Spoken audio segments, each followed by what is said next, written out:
Namaste and a very good afternoon to one and all present over here. Welcome to the first International Olympic Research Conference, Day 3, organized by Bharat Center of Olympic Research and Education, Rashtriya Raksha University, with the knowledge partner Indian Olympic Association, premium sponsor ADC Bank, silver supporter Sports for All, strategic partner AISTS India, industry partner Sportscom, merchandise support Gravin Sports, innovation and technology partner Hyperlab, knowledge partner Collage Design, catering support Mohani Caters, supported by Sports Authority of Gujarat. On the dais we have Dr. P.T. Usha, President of Indian Olympic Association, Sri Ajay Patel, Senior Vice President, Indian Olympic Association, Professor Bimal N. Patel, Vice Chancellor, Rashtriya Raksha University, Dr. Utsav Chaure, Director, BCORE. Now we will proceed to the felicitation of our special guest. I would like to request Professor Bimal N. Patel, Vice Chancellor, Rashtriya Raksha University, to do the honor. Please, sir.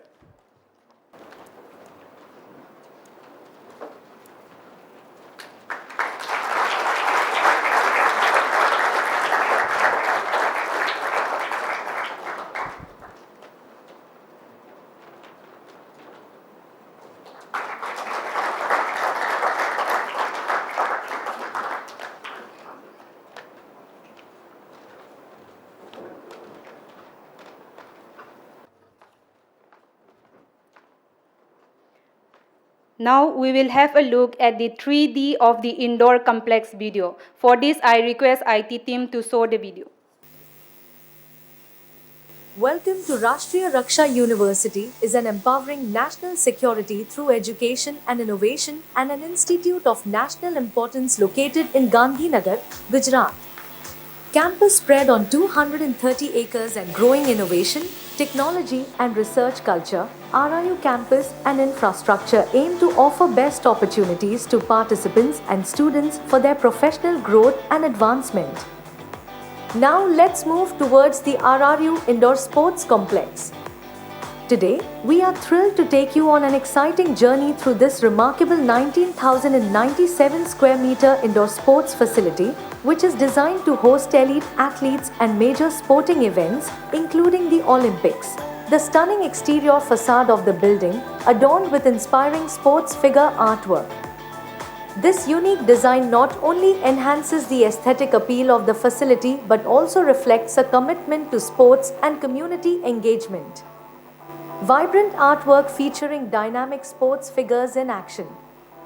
These figures represent various sports disciplines, celebrating the athletic spirit and the diverse activities that take place within the complex. The facade serves as a visual invitation, welcoming athletes, visitors, and community members. Now, let's dive in. Let's explore some of the standout features of the complex. Reception and Serenity Lounge designed to provide a comfortable and inviting environment for athletes, visitors and community members. Ground floor corridor. VIP lounge. Conference room, approx 60 square meter area. Seminar hall, approx 145 square meter area. Faculty room, approx to 75 square meter area. Table tennis, approx to 20 spectator capacity.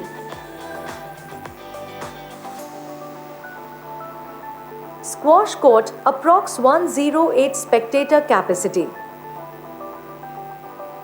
Multi-court darts room, approx 200 spectator capacity in 765 square meter area.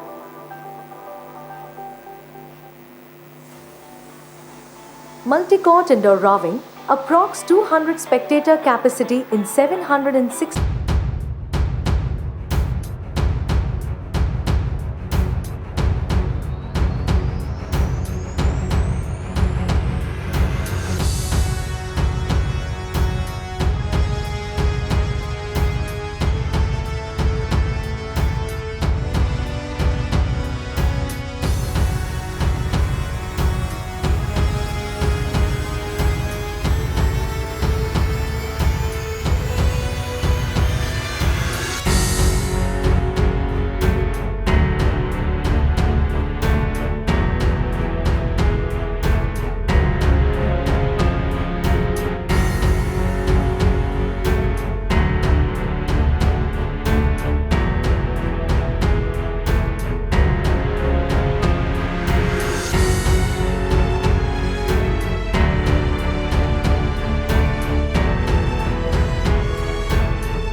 overall health through scientific research and advanced training techniques. Classroom.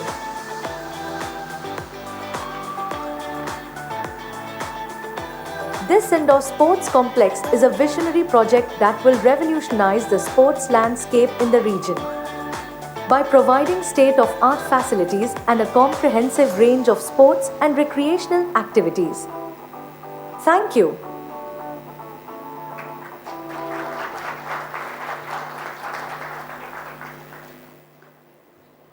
Again, I would like to request our VC sir to do the honor for Sri Ajay Patel and Sri Jayesh Modi.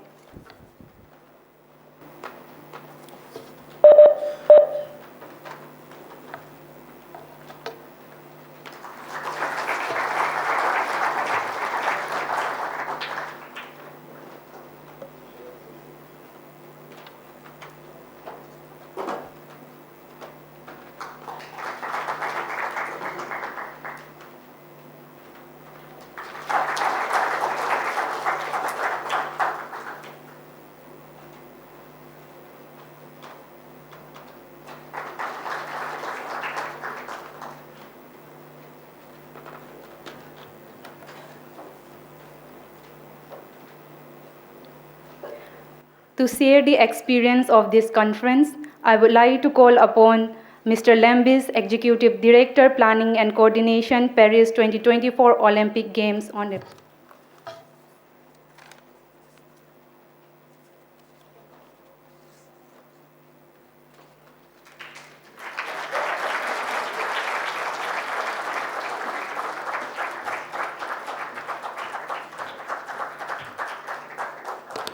Thank you for this spontaneous applause.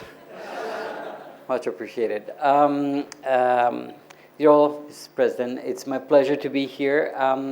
We've been having the past few days a wonderful, first of all, hospitality. And it is a privilege for all of those of us that have spent years working in the Olympic world to join you as you embark on a journey towards what we all hope would be a successful bid in 2036. Over the past few days, we haven't finished yet. We have started exploring a number of themes as to what the vision could be for these games, what the legacy could be, what sustainability means in the context of India. How can venues can be useful, can serve a purpose that goes well beyond the 15 days of the Olympic Games and the 10 days of the Paralympic Games.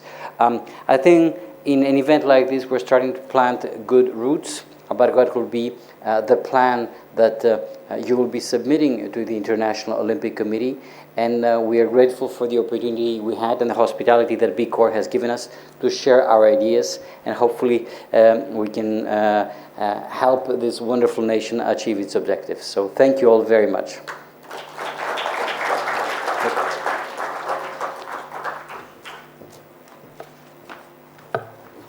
Thank you, sir.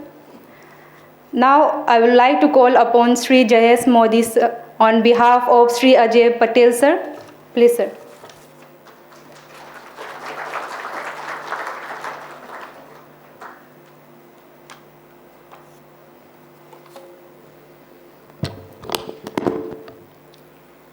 A very good afternoon to everybody.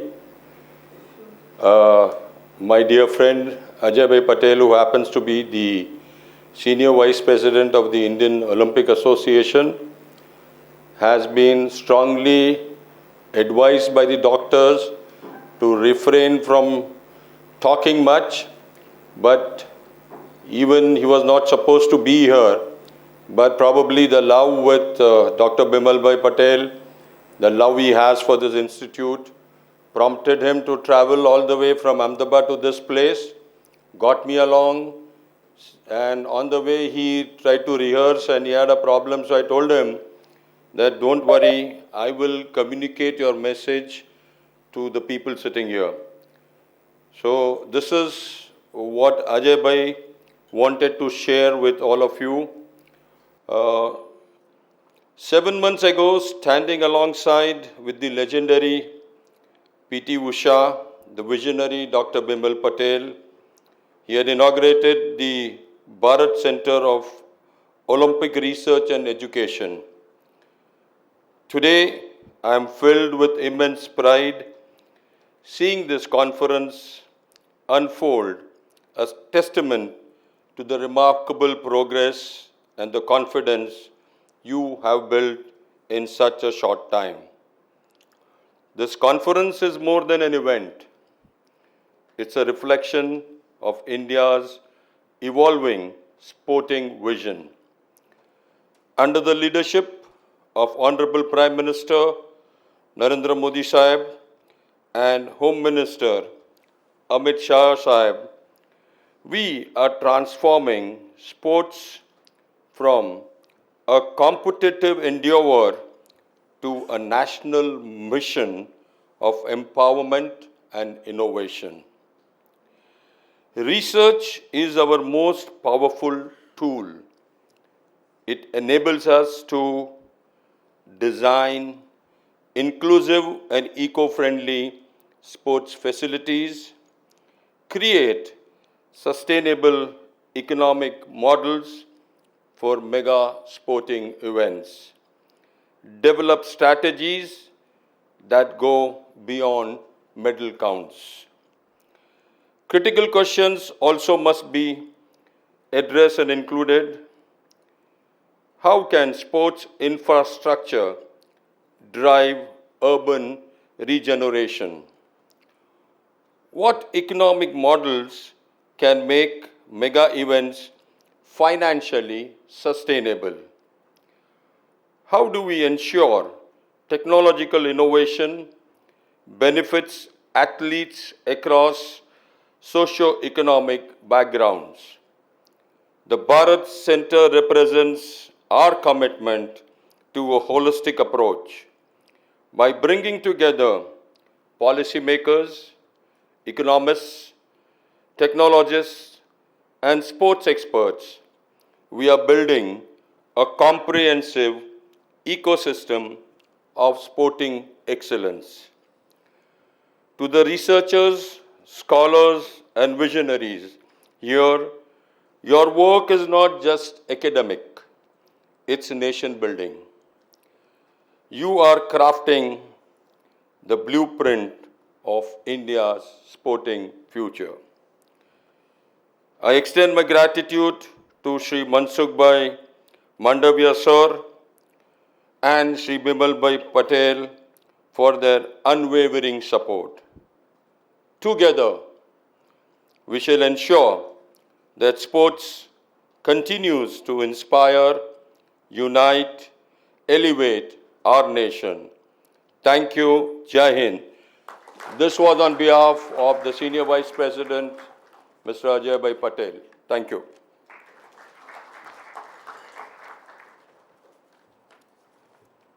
Thank you, sir. Next, I would like to request Dr. P.T. Usha ma'am to give a few insight and address the gathering. Ma'am, please.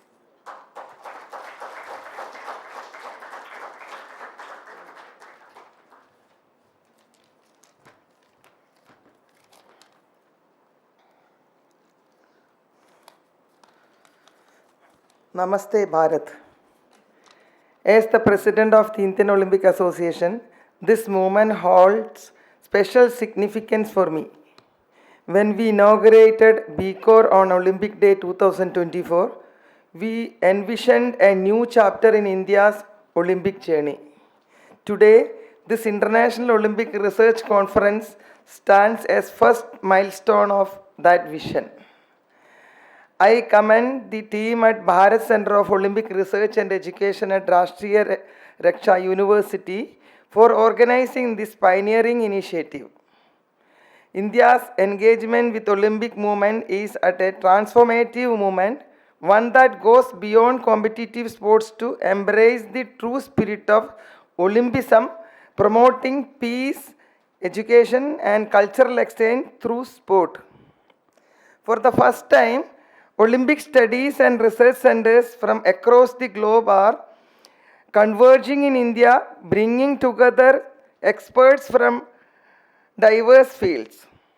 This multidisciplinary approach BCORE's research initiatives precisely mirrors what hosting the Olympic would demand: a harmonious integration of various sectors, industries and experts.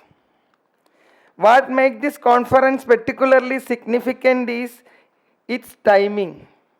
As India intended to host the Olympics, we are not just strengthening our infrastructure capabilities, but our intellectual and research preparedness too.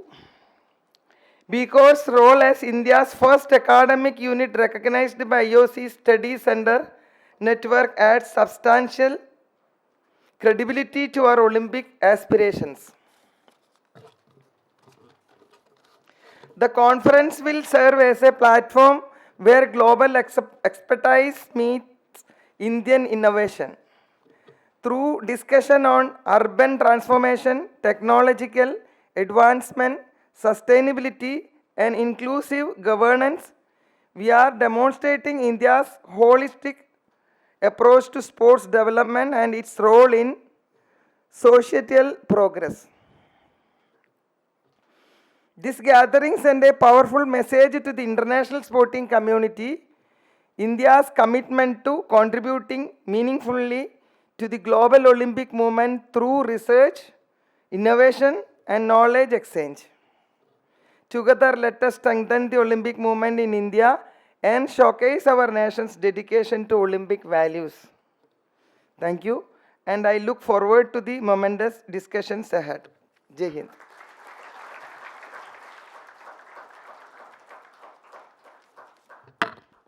Thank you, ma'am. I would like to request the dignitaries to occupy the front seat. Now we will be having a presentation from the Olympic Study Center. Through online, Ms. Maria Bogner, the head of the Olympic Study Center at the International Olympic Committee, dedicated to preserving and promoting Olympic history, values, and culture. She oversees a rich collection of archives and educational resources related to the Olympic Games and athletes. Under her leadership, the OSC fosters collaboration with scholars, institutions worldwide, enhancing global understanding of Olympic knowledge. Passionate about the intersection of sports, culture, and education, Ms. Bogner advocates for the Olympic Games as a platform for unity, excellence, and peace. Next, we have Ms. Nuria Puig, Head of Foreign Affairs and Academic Program at the Olympic Study Center, the International Olympic Committee. Ms. Puig holds a degree in physical education from INEF. She began her professional career at SEAE, a sports facility management and sports advisory cooperative. In 1989, she joined the organizing committee of the 1992 Barcelona Olympic Games as an assistant to the Department Director of Sports Logistics, one of the two departments for the general management of sports. After having worked for Olympic and Paralympic Games in Barcelona, she began working for the International Olympic Committee. In the IOC, she has developed several fundamental Center for Olympic Study Center, which is part of the Foundations for Olympic Culture and Heritage. In 2004, she was the coordinator of the Summer Olympics in the IOC Department of Olympic Games and participated in the follow-up of the final preparation for the Athens 2004 Olympic Games and the work of the Beijing 2008 Olympic Games Organization Committee. With this, I would like to hand over to the Ms. Nuria and Ms. Maria. Thank you very much. Can you hear me? Yes. Thank you kindly for your kind introduction words. Greetings to all of you. It's a real great pleasure for Nuria and I to be with you today. We regret not being able to be with you in person, but we're very happy that you've been able to facilitate this online session so that we can present the activities of the Olympic Study Center and specifically inspire some potential research topics of interest for participants and for your country. But first, I would like to greet the esteemed dignitaries and guests, the representatives of the Sport Ministry, representatives of the Olympic movement, in particular the Indian Olympic Association, and of course the Ratria University and our dear friends from the Bharat Center of Olympic Research and Education. Thank you and congratulations again for hosting this really, really important event. And it's wonderful to see how many people are able to attend. We find this highly inspiring. So with that, I'm just going to share the presentation that we have prepared for you.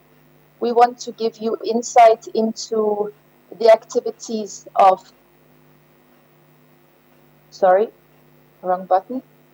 We want to give you insight into the activities of the Olympic Study Center, in particular the services and collections that we offer. Please tell me when you see, can you see my slides? I trust you can, unless I hear otherwise. Yes, ma'am. Yes, ma'am. Now it's So, okay. So,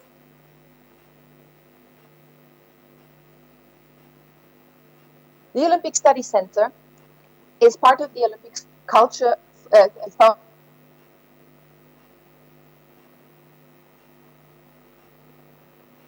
Did you? Something went.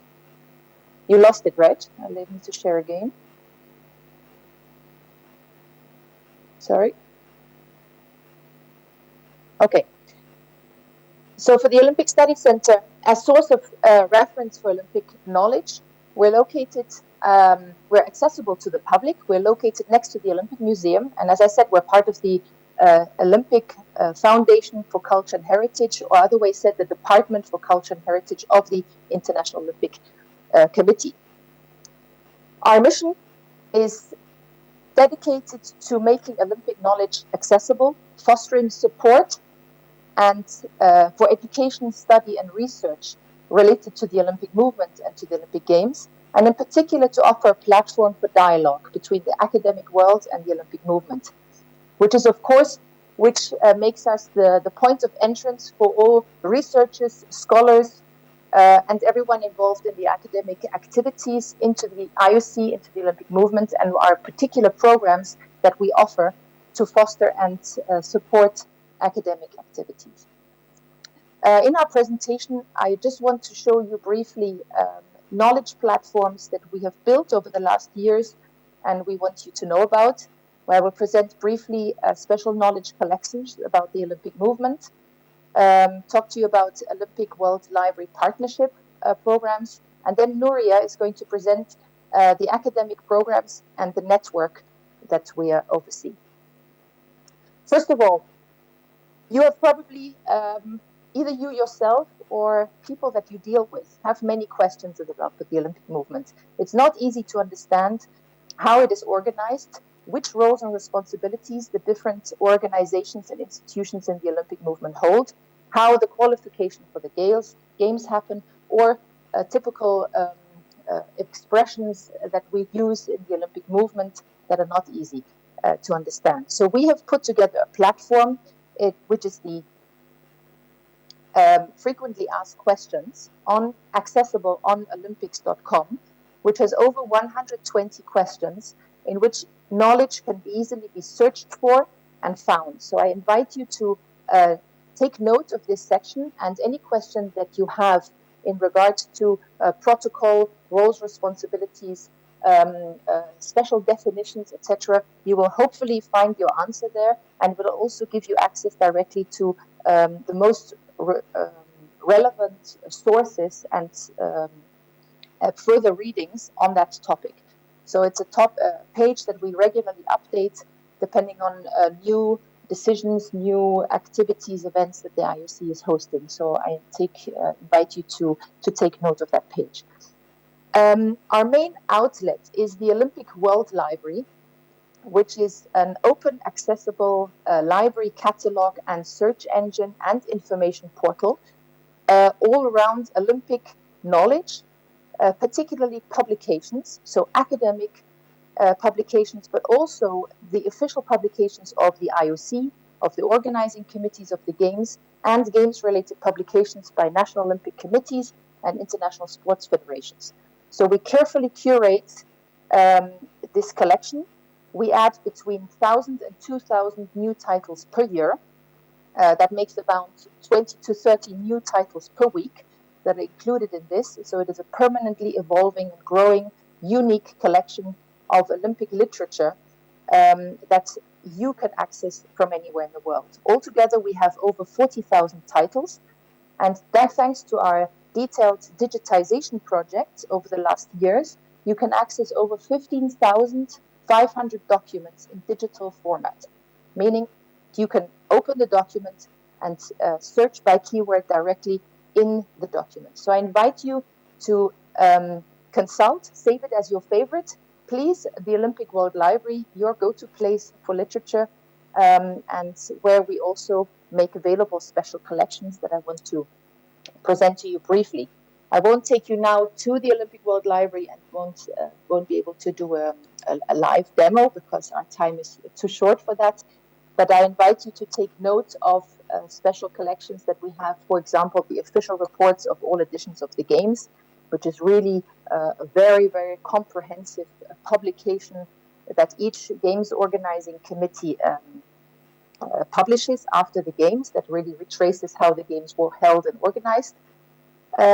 Importantly, we have all candidature files that cities have put together to apply for the Games. And here you will find all candidature files in the history of the Olympic Games, for the cities that won the Games, for the cities that did not win. But these files are extremely important and a good reference source for information of how bids have been put together and all the thoughts and evolutions and urban developments that cities have put into place for applying to host the Games.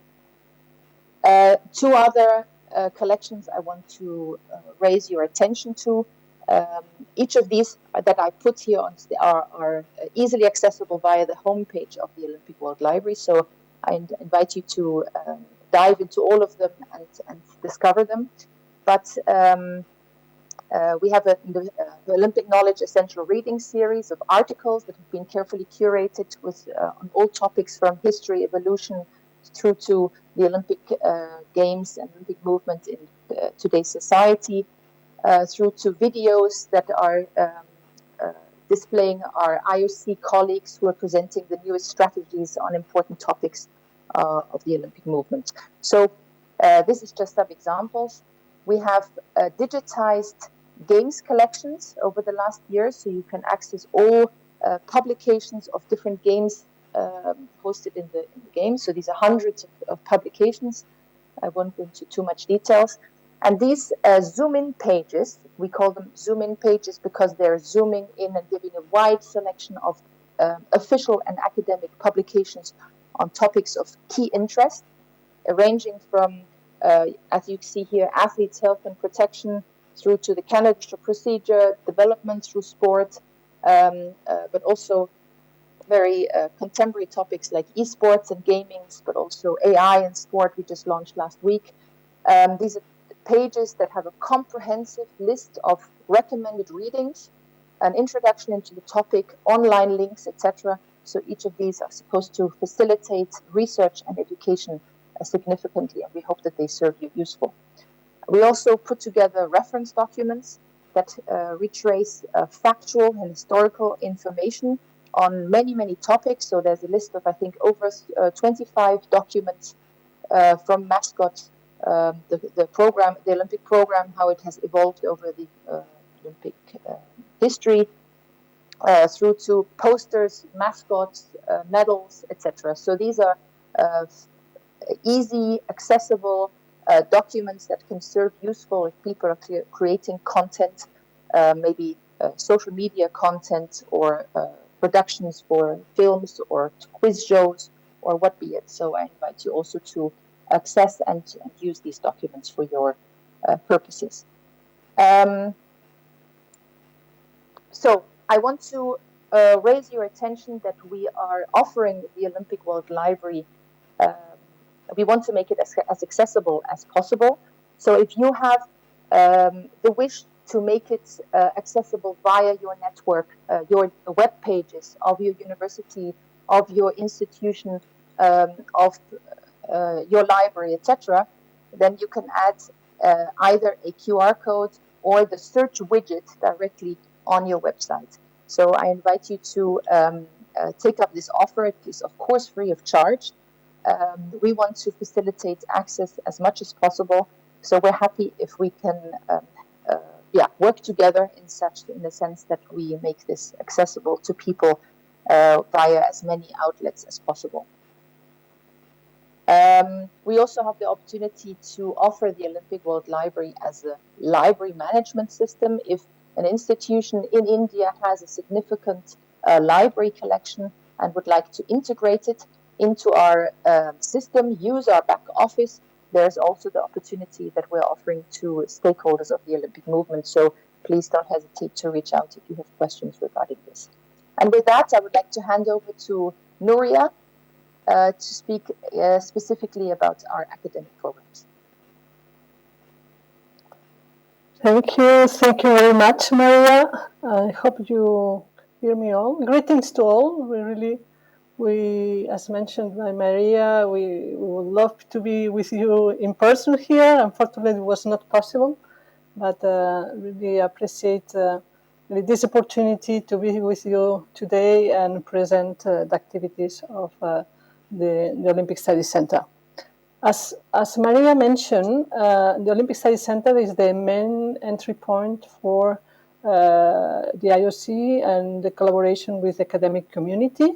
We facilitate this collaboration and exchange, and this goes in both senses. Sometimes there are university representatives that who require assistance from the IOC, and we coordinate and ensure the follow-up with this. And also on the other side, the IOC in some occasions have requests and needs the contribution of the academic community. So we are working in these both senses. We organize academic activities addressed to the academic community, and is what I'm going to present to you. And we are doing this also with the collaboration of two main networks. We maintain regular communication with two main networks. One is of individual academics and researchers, constituted of more than 800 people around the world. And the other network is the one of the Academic Olympic Studies Center that I'm going to present you later. So if you can move the slide, Maria. Starting with the academic activities we have, one of the activities we have for these 2 or 3 years, I think already, is the On the Line with an Expert sessions. It's addressed exclusively to our academic network. And the aim of this initiative is to present IOC programs and strategies to our networks, to the academic community. It gives the opportunity for the academics to be informed about what's going on at the IOC. It can be, I think we don't have the presentation anymore. Maria, did you stop sharing? Do you see the presentation? No, not anymore. Maria? She was sharing the presentation and I think she left. Did you stop, Maria? We don't see anymore. I don't see anymore the presentation.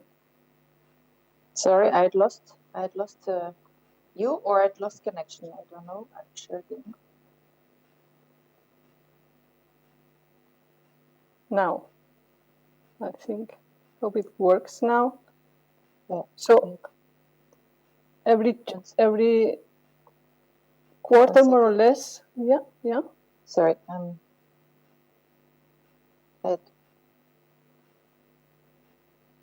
I see the screen.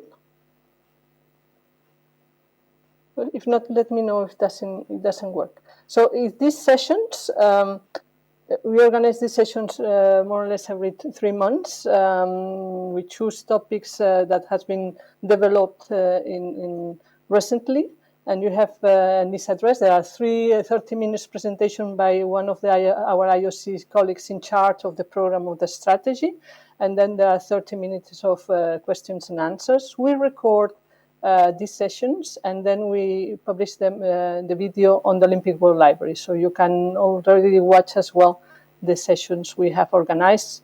As you see in the screen, we have organized sessions on, for instance, safeguarding athletes in the Olympic movement, the gender equality, diversity and inclusion, about Olympics 365, how sport can contribute to the SDGs, the framework on human rights, also on diplomacy, also as well about the candidature process for hosting the games. So we have many sessions that we have already organized, and we will continue during this year. If any of you academic representative would like to join one of the sessions or be informed about this activity and other activities we organize in the Olympic Study Center, please let us know, and we will add with pleasure to our mailing list. So next slide, Maria. Sorry, I'm having some problems with the connection, but I hope you can see well. Okay, so if you can move to the next slide, I'm on the line. So I've changed. I don't see it. Sorry, it's not working. I need to. We have another, waiting to the slide, we have another initiative called International Case Study Competition, which is addressed to undergraduate and master classes. The idea is really to promote the interest in the Olympic movement and the Olympic Games among the university students. In this initiative, which is an annual initiative, consists, in fact, of proposing that the students play as consultants for international federations. Every year, we propose a topic, and I don't see now the slide. Nuria? I'm still with. Yes. Yeah. My computer is blocked. You need to share if you want to carry on. Okay. I can't So, sorry about this. So, Maria, if you can just stop sharing. I can't do anything. You can do anything. No. So let me. I'm opening the presentation and try to share myself. Apologies for this. The suspense. So,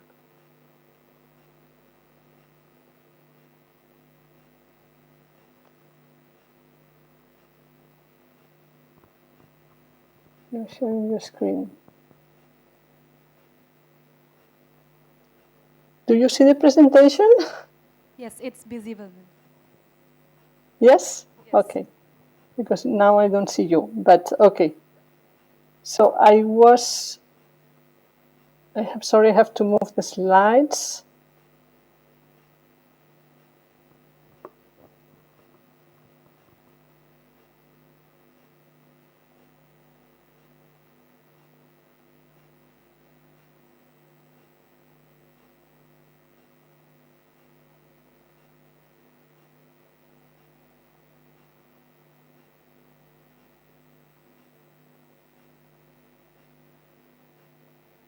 Moving the slides. Now. So I was talking to the concerning the International Olympic Study Competition. As I mentioned, it's an annual program. This edition, which was the 24-25, the topic was growing an Olympic sport towards new participants and audiences. We'll have the final of this competition in March this year. And we'll launch a next edition the next edition corresponding to 25-26 by the end of March.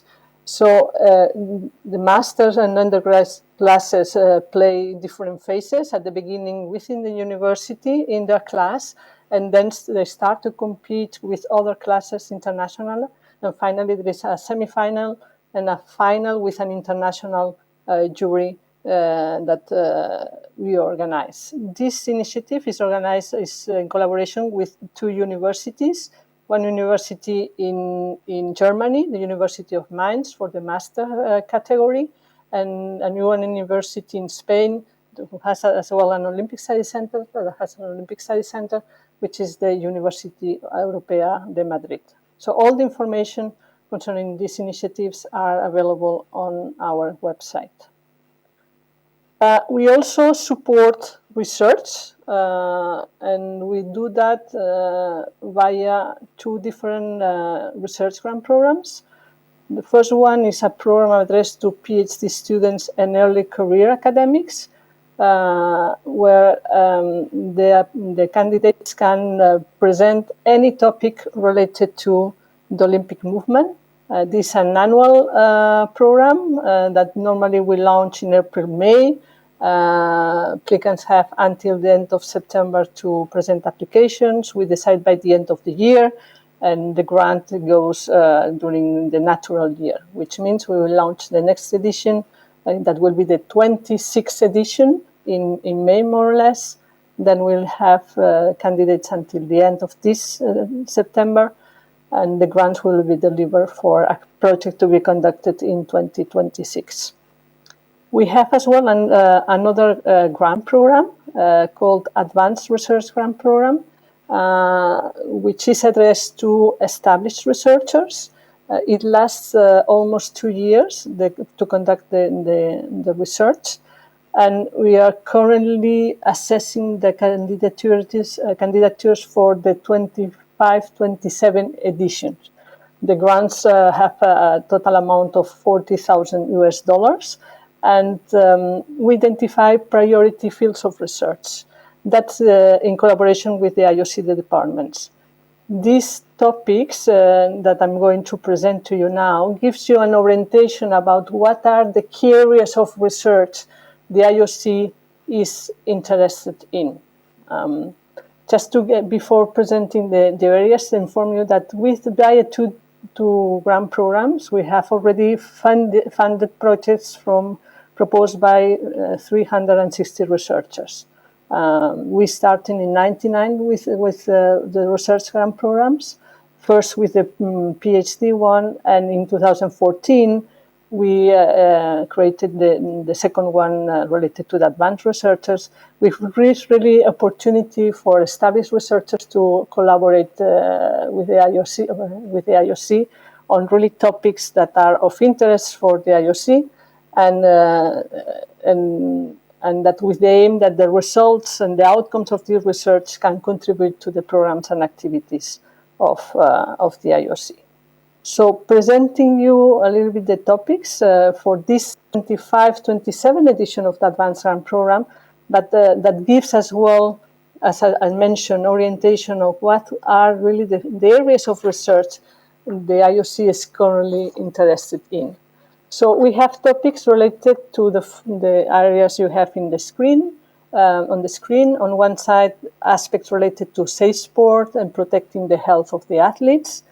A second big area is sport integrity and the prevention of corruption.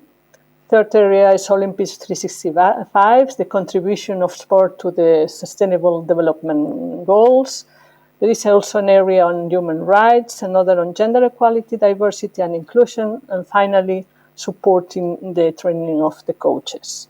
So if we are going in detail, a little bit more in detail, on the aspect related to safe sport and protecting the health of the athletes, there is an interest and an understanding aspects related to the female elite athletes' health, what are their needs, and what is the provision mainly in the framework on the occasion of the Olympic Games or the mega events to protect their health. We have also topics related to safeguarding and mental health strategies. You know that the mental health is something that has been very important during the last few years, and the IOC having an important strategy on protecting the mental health and the well-being of the athletes. And finally, a third important component is understanding and addressing the online abuse in sport. You know that the IOC, on the occasion of the Paris Games, already did a survey and was really monitoring all this aspect that is more and more important and is a threat, an important threat today for the athletes. The second area, sport integrity and prevention of corruption, on one side is related to AI. That is also something that the IOC is being really active, promoting, it has developed a strategy on AI. And regarding the research, there is an interest on understanding how AI can what are the opportunities, but also the risk concerning the corruption in sport, how AI as well can help to prevent the corruption in sport. It's also another aspect related to the esports integrity, and you know that in view of the first edition of the esport games, there's an interest in understanding also the identification on threats related to sports integrity within esports, and also tailoring anti-corruption and prevention of competition manipulations within the esports framework. And finally, there is a topic related to young elite athletes, how really to particularly target them in terms of prevention of corruption in sports and competition of manipulation. Olympics 365, as I said, there is the contribution of sport and Olympics to UN Sustainable Development Goals, and in particular in the areas of sport education and livelihoods, sport equality and inclusive communities, sport health and active communities, sport peace and safe communities, and urban sport and social good. With regards to human rights and gender equality, there is an interest for the IOC to understand how we can enhance women's participation in games. And also, there is also an interest in understanding how NOCs, IFs, and national federations really engage with the elite athletes. So how they are understanding their needs and giving them the possibility to give their point of view. The last area is support for coaches, and particularly all the aspects related to national coaching programs in Olympic sports and in countries from different regions of the world, including Global South. As you see, here I finished the presentation of the field areas of the research. There are really a wide diversity of topics, and we look forward really to have contributions from the academics, of course, via our advanced research grant program, but also by other projects that can be presented by researchers. If we move to the academic network, for us is something key. Really is the way we have to maintain a regular communication and exchange with the academic community. I mentioned that we have the individual network, and I invite you, any of the participants coming from universities, participants of the conference, if you are not in our mailing list, if you want to be added, please let us know. We have as well the academic network of Olympic Study Centers, which BCORE is one of the members. The first is the only representative in India. This network is constituted today of 70 centers, Olympic Study Centers, in 29 countries, covering all the continents, and covering as well 28 areas of expertise. Each center has specificities, have different knowledge and expertise related to the Olympic movement, and that gives the richness of the network. I would like to raise really the importance of the academic Olympic Study Centers, because they ensure in a regular basis the presence of Olympic studies within the universities. So via this network, we want to give visibility to the work conducted by the academic Olympic Study Centers, but also offer opportunities for collaboration and exchange between the centers. So you see here a map with some of the representation of the locations of the different Olympic Study Centers. You can find on the website as well all the information concerning the Olympic Study Centers and also the guidelines they have to follow for those that want to become members of the Academic Olympic Study Center network. That's it. I finish just with this slide where you can see how to stay in touch with us. You have the email, the web edition, the online sessions. You can subscribe if you wish as well to the Olympic Study Center newsletter, quarterly newsletter digital that is sent to all the sent to the subscribers, and that includes information about our activities, our collections, but also about academic activities organized by our network. You have as well the address of the Olympic Library. Maria describes where you can find. You can access to all our collections. Our email address, in case that you have any request, you can write to us. And of course, we are also present on social media, Facebook and LinkedIn. So we invite you if you are interested in follow us. I finish my presentation. Thank you very much for your attention. I'm going to stop sharing. And then I think there will be the possibility for you to ask us if you have any question. We will do with pleasure. Thank you very much. Thank you, ma'am.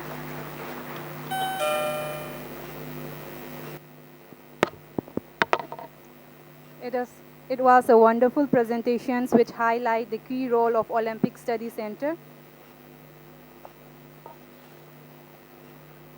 I would also like to inform to Ms. Nuria and Ms. Maria that we have printed the QR code of the World Olympic Library at our conference ID card. So floor is open to all for the questions and answers.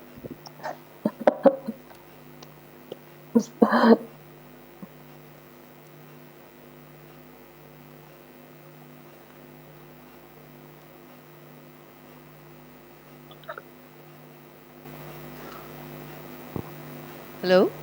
Hi, Nuria. Hi, Maria. Thank you so much for sharing what you did. Maria, good to see you again. You talked about research scholarships. We have plenty of students here.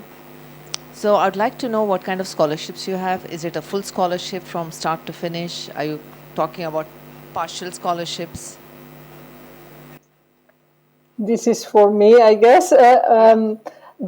We are speaking about research grants. So it's not not tuition fees. It's not for 1 year or PhD degree. It's really for a specific research.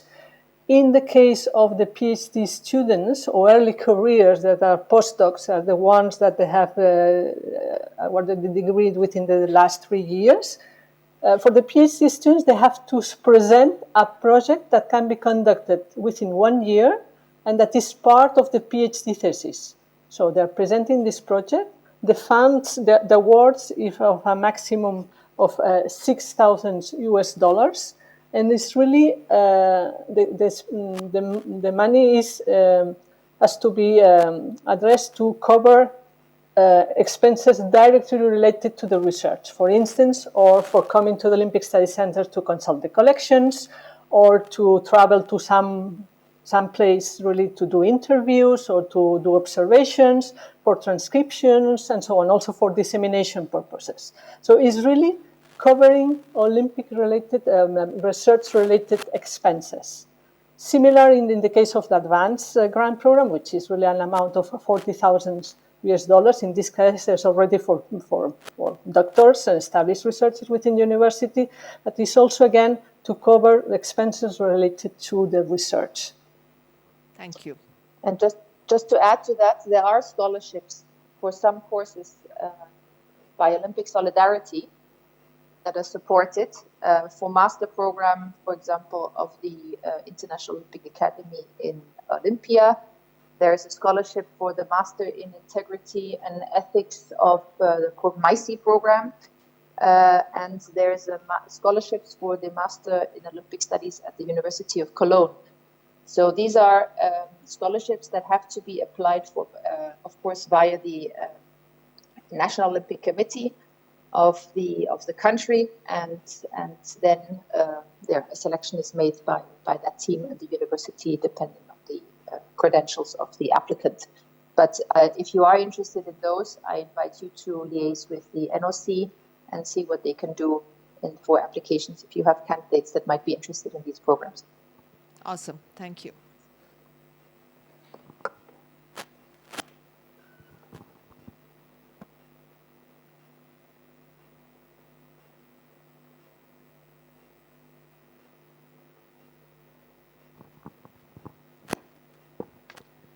Hi Maria, hi Nuria. It was wonderful listening to both of you. There were a lot of valuable insights to the presentations and overall comprehensive understanding about what are the courses being offered. I am Dr. Purnima Joshi. I work here as Assistant Professor and Director in charge of School of Physical Education and Sports. And just to be very precise on the question part, right now, as per the Paris Olympics data, 206 countries have overall participated. And your academies, research academies are only spread across 77 countries. That's what your presentation stated. So what about the 129 rest over countries? What is the roadmap of the academies, how they can reach out to you or vice versa to make it more accessible and viable, the Olympism, to be very precise? Thank you. Maybe I'll start and then Nuria, if you compliment. So thank you for that question. I think when you say only 77 Olympic study centers, we're actually very happy with that, the development of this network. There, of course, as Nuria mentioned, there are researchers and scholars that we are in touch with that are in our network from all countries, or most countries in the world, I would like to say, who are conducting activities in research, education, teaching, dissemination, whatever. So the aspect of a university investing and being dedicated or investing into an actual center, a comprehensive investment and a continuation of activities with regular activities devoted to it, that has to come out of the wish and the activities of the university, and is usually related to the interest and the passion and someone driving it within the university. It is not asked to impose that on universities. And so it has to, I hope that makes sense the way I'm describing it. Nuria, maybe you want to complement, but we are happy to analyze and be in touch and encourage these creations of these centers. But as I said, we do not we cannot, of course, anyway, impose it. It has to be something that grows, that fits into the activities. And in any case, what is important for us, it is something that is sustainable. It is not something that comes and goes with a 2-year initiative, but something that is really carried forward and has, with that sense, a weight and an importance in the activities of the universities, and can bring together scholars and a research interest and a real stronger contribution in this sense as well. So we do imagine that this network will grow actually significantly over the next years. We are in touch with more universities already that are in a stage of interest or application. But we take it step by step, and maybe in some years we'll have 206, but there's still a path towards that. So, Nuria. Yes, I think you said, Maria, the essential is true. That the important thing is really that these initiatives come from the universities, because we want to ensure that they make sense within the university and the faculty, and really that they will be sustainable. So something that we understand that the Olympic studies within the academic world is a small field. Of course, you can see it's very rich because you can utilize the Olympic movement and the Olympic Games can be case studies for all the disciplines, human and social sciences, but it's a small field. So it has to come from the academics. It has to really be, it has to make sense for the university, for the faculty hosting an Olympic Study Center. Something is we are not going to impose. is something that is coming from the universities. For this, we have guidelines that we can share with the people interested. These guidelines define what is for us an academic Olympic Studies Center, which is an initiative based in a specific university, organizing academic activities on a regular basis in terms of teaching, research, and dissemination. And then we have some institutional requirements. We require the support of the National Olympic Committee because we understand that as the NOC is the one responsible for promoting Olympism within the country, they have to be aware, they have to support. And of course, we want as well that the university itself support this initiative to ensure this sustainability. So, as Maria said, we hope, the network has already grown a lot during the last year. We were surprised, and we hope that they will continue. We want also to ensure that all the members of the network are active. So we don't want to have just names. We want to have initiatives behind. It's for this that we require to the centers an annual report of activities in order to ensure that all the members continue being active in promoting Olympic studies within the universities. And maybe just one thing to add, one thing, a university-based Olympic study and research centers, as we've just discussed, and then there's another important network of National Olympic Academies as well, who are also active in promoting Olympism, promoting Olympic education activities, and who are often very closely associated with the National Olympic Committee. So that I also want to mention that we, of course, as Olympic Studies Center, also support those activities, although we have specific programs, of course, and exchanges within this network of Olympic Study Research Centers. I hope this answered the question. Thank you so much. We all wish you the best. Looking forward to have both of you in India soon. So humble greetings from India. Thank you. Thank you. Thank you very much. Thank you very much. And all the best for the continuity of the conference. All the best. Congratulations. Yes. Thank you. Greetings to you all. Bye-bye. Thank you. Bye.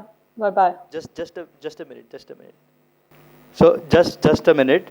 I would like to take this moment and thank Nuria and Maria for their unwavering support, because we are sitting right now and there was exceptional support from Madam Nuria and Maria. Anytime and every time they were available to guide. That since we are a young center and this is the first time we are organizing a conference. So commendable. So from my end, from the entire participants end, we would like to give a big round of applause. Thank you. Thank you so much. Thank you. Thank you. It was great pleasure.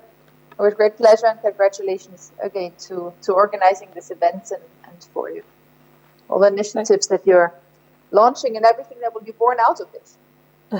So look forward to being in touch with you and sure. Participants, anyone who reaches out to us. Thank you. Thank you so much. Have a great day. Thank you very much. All the best. Bye-bye. All the best. Bye. Bye-bye.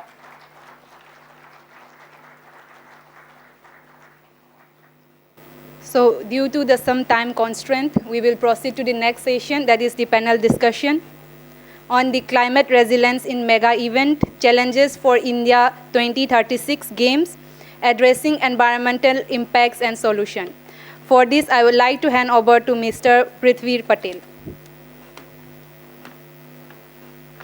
Good evening, everyone. Good evening, Sanjana. So now another interesting topic after the morning and the following sessions is now climate resilience in mega events. This topic shall discuss about advanced climate resilience strategies into mega event planning. And as I think about this topic, just 2 seconds ago, is like, what kind of case study can I enlighten the audience with? And Formula One came to my mind. Not football, not cricket, no stadiums, but Formula One.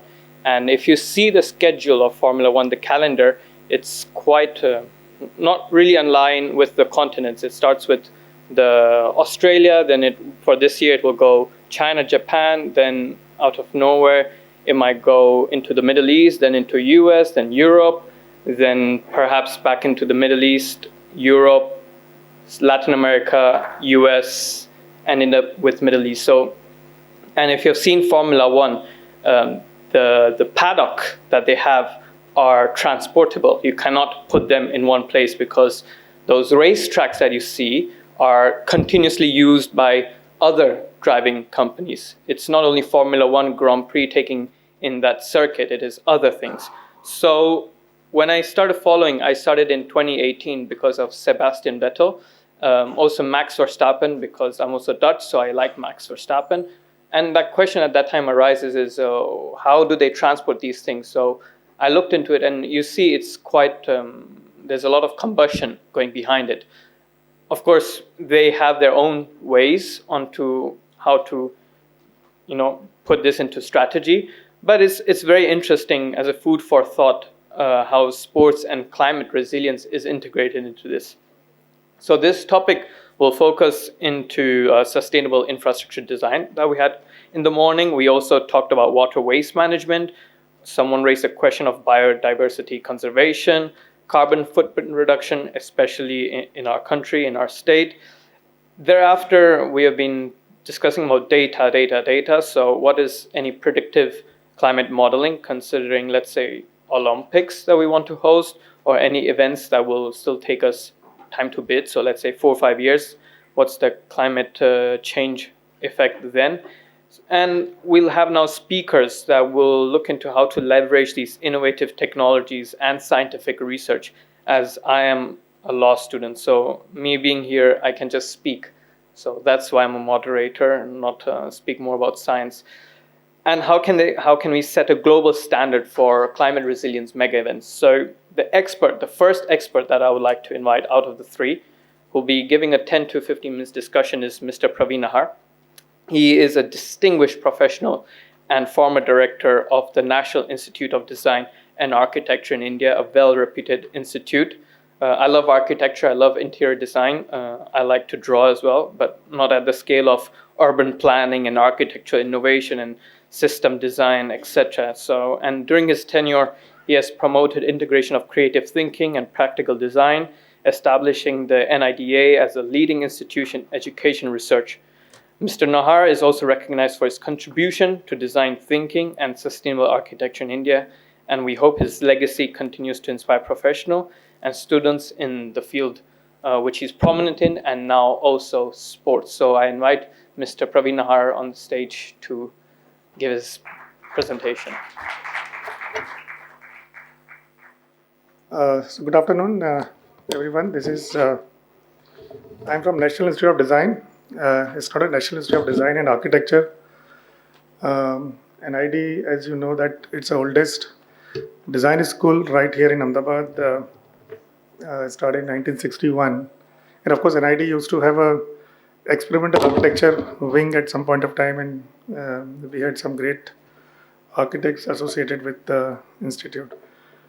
Very happy to be here amongst all of you with such a great initiative and the inauguration of the new center and the great conference with subtopics around urban infrastructure, strategies and the technologies around sports and technology and innovation, sustainability, which is the panel which I am part of, and also governance, equity and inclusion. And when I say design, we are looking at all perspectives of design from micro to macro level, and also looking at system orientation to design. So how do we build ideas and perspectives which are more user-centric? You design products, we design services, we design experiences. So all of that keeping in mind of the users. And thinking about the climate resilience in the mega events, the perspective for design is very, very important. And one has to think about sustainable design strategies in those kind of settings. So as I said that NID is the oldest design school, the famous architects from America wrote India report, and that's how NID was set up. We are part of very experiential teaching learning setting, continuously working on a lot of projects. NID also works like a huge design office, and government is our big client, so we do a lot of projects from identity building to many domains of industry and society, and education, practice, research, promotion, and all is part of what NID is all about.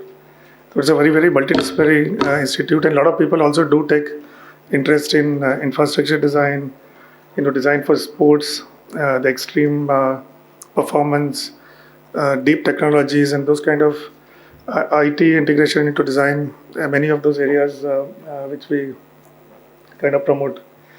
My core interest is into sustainability, and I have done a lot of projects around sustainability and system-oriented design. How do you apply systems thinking to design, and looking at a lot of public domain and those kind of ideas.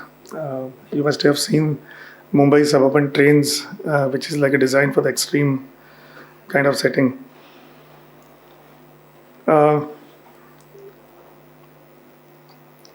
Looking at the need for climate resilient Olympics in India, and if anything has to be done at that scale and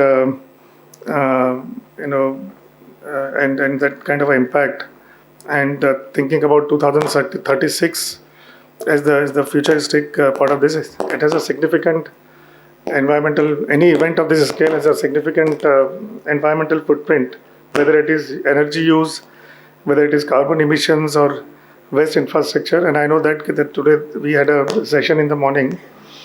Also, if you look at the India's unique challenge is about diverse ecosystems. We have a lot of climate vulnerabilities. There's a heat wave, and water scarcity, and with the climate change is the new reality. I think that is very important to consider, and to be part of this.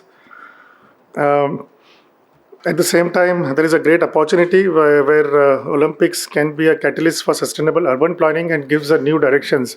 So anything happen in this kind of a domain, if you think about sustainability, it also you're doing research and perspectives on how sustainable living is going to be all about, or how sustainability becomes an integral part of event design and event planning and management.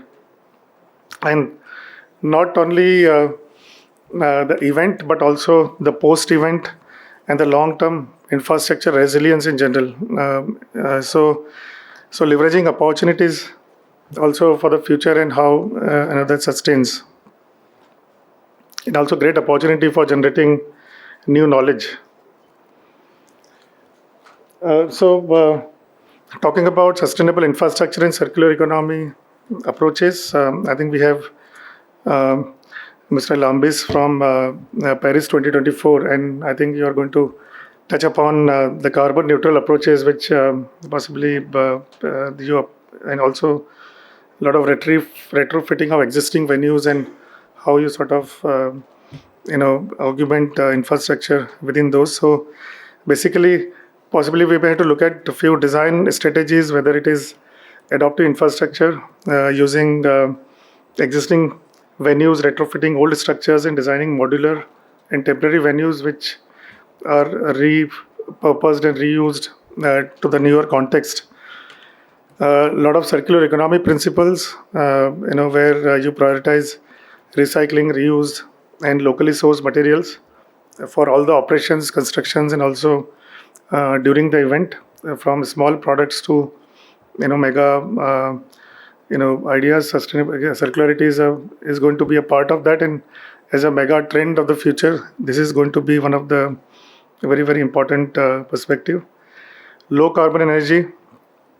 India is already on the top of its solar, wind, and energy, and also potential for hydrogen energy, and self-sufficiency towards that. And this is going to be a very core part of this event, and is a great opportunity to build a lot of design strategies and ideas around this.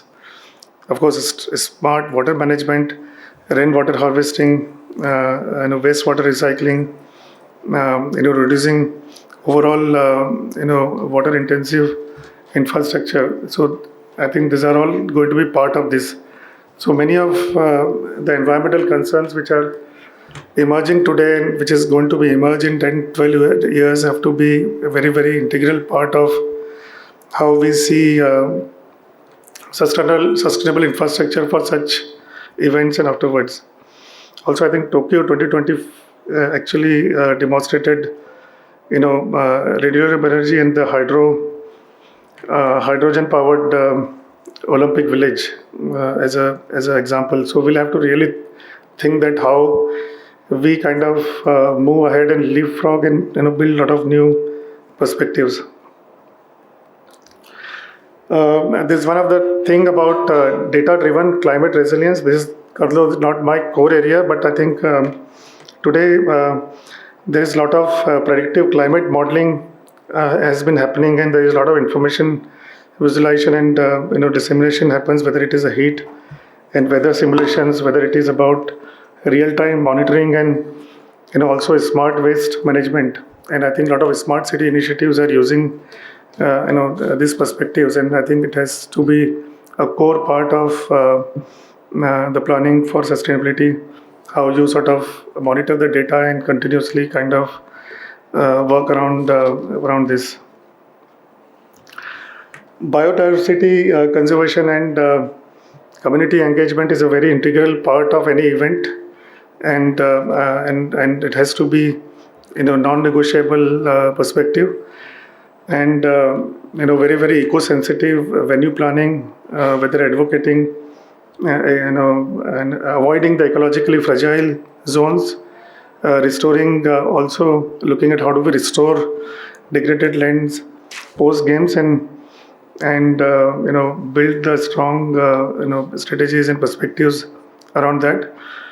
Also, use of local skill sets, materials, and integration of traditional and sustainable practices are going to be very important perspectives, and also the industries and associated with it, and engaging local communities for a lot of initiatives around sustainability will be important, whether it is transport, whether it is about food, whether it is about waste management and things like that.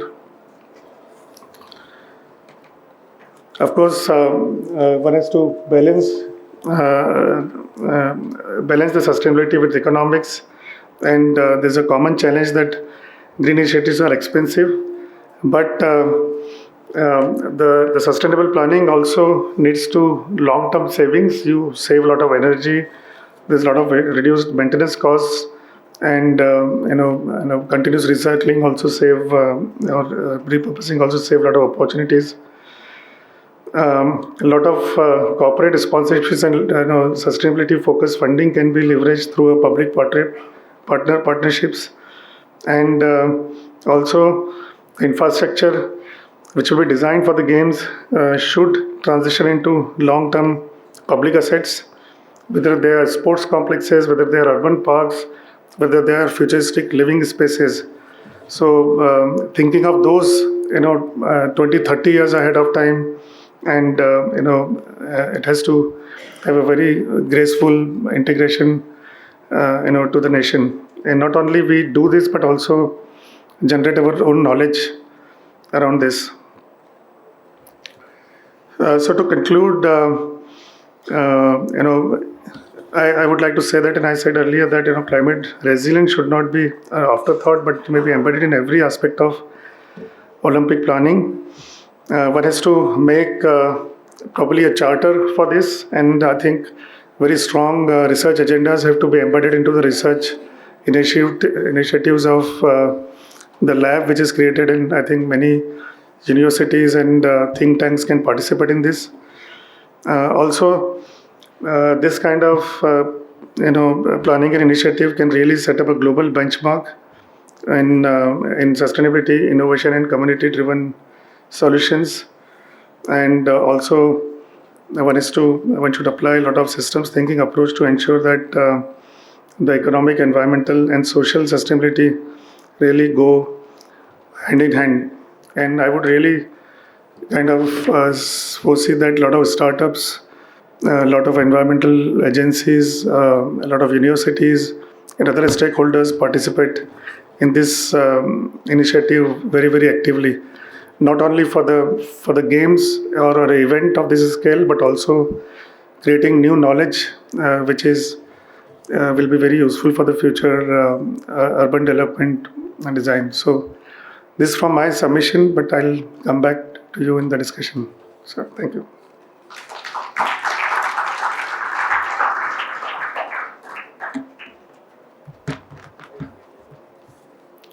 Thank you, sir. So I'll have two questions later on, but right now we'll have Mr. Ramkumar. I think you'll introduce yourself. Sure. Yes. Good afternoon, everyone. Thanks for the opportunity. So basically, I'm an architect developing specifically sports architecture, both permanent and temporary venues. If I can get to the presentation, maybe. Okay. The clickers here.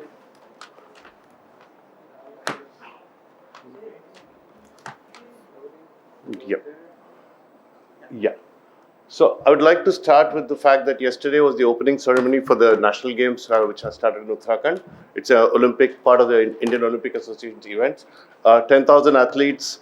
We have been planning this event for more than 6 years now. So the venue opening ceremony happened at the, we go to the next slide, yeah. So this happened at the Dehradun Stadium. So we've been part of the stadium as the architect since 2016.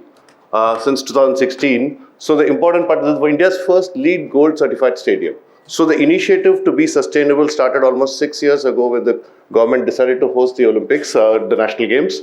One of the important aspects of the National Games even today is that it's a green game. Including right down to the medals are being generated from e-waste. So there's a lot of initiative going into developing a very sustainable game in India.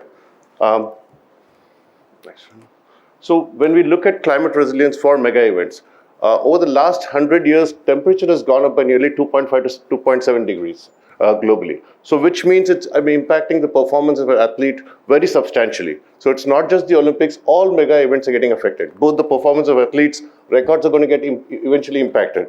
And what's going to get more interesting is the next, yeah. So if you see this here, by 2036, 2040, when the Olympics happen, the threshold of what's going to be comfortable is going to be very, very uncomfortable for everybody. So Olympics is going to happen in peak summer when average body temperature in the globe is going to be very, very high. So now it becomes important how we start to deal with this as a world, how we start to find solutions, and that's one of the things we'll discuss today. So there's a lot of different strategies. We'll go through it when we do the panel. Thank you. Thank you, sir. Sir, if you could stay on the stage, I'll also invite Mr. Praveen, sir, and Mr. Lambis on the stage for, we hope for an okay. Can we keep the PowerPoint open?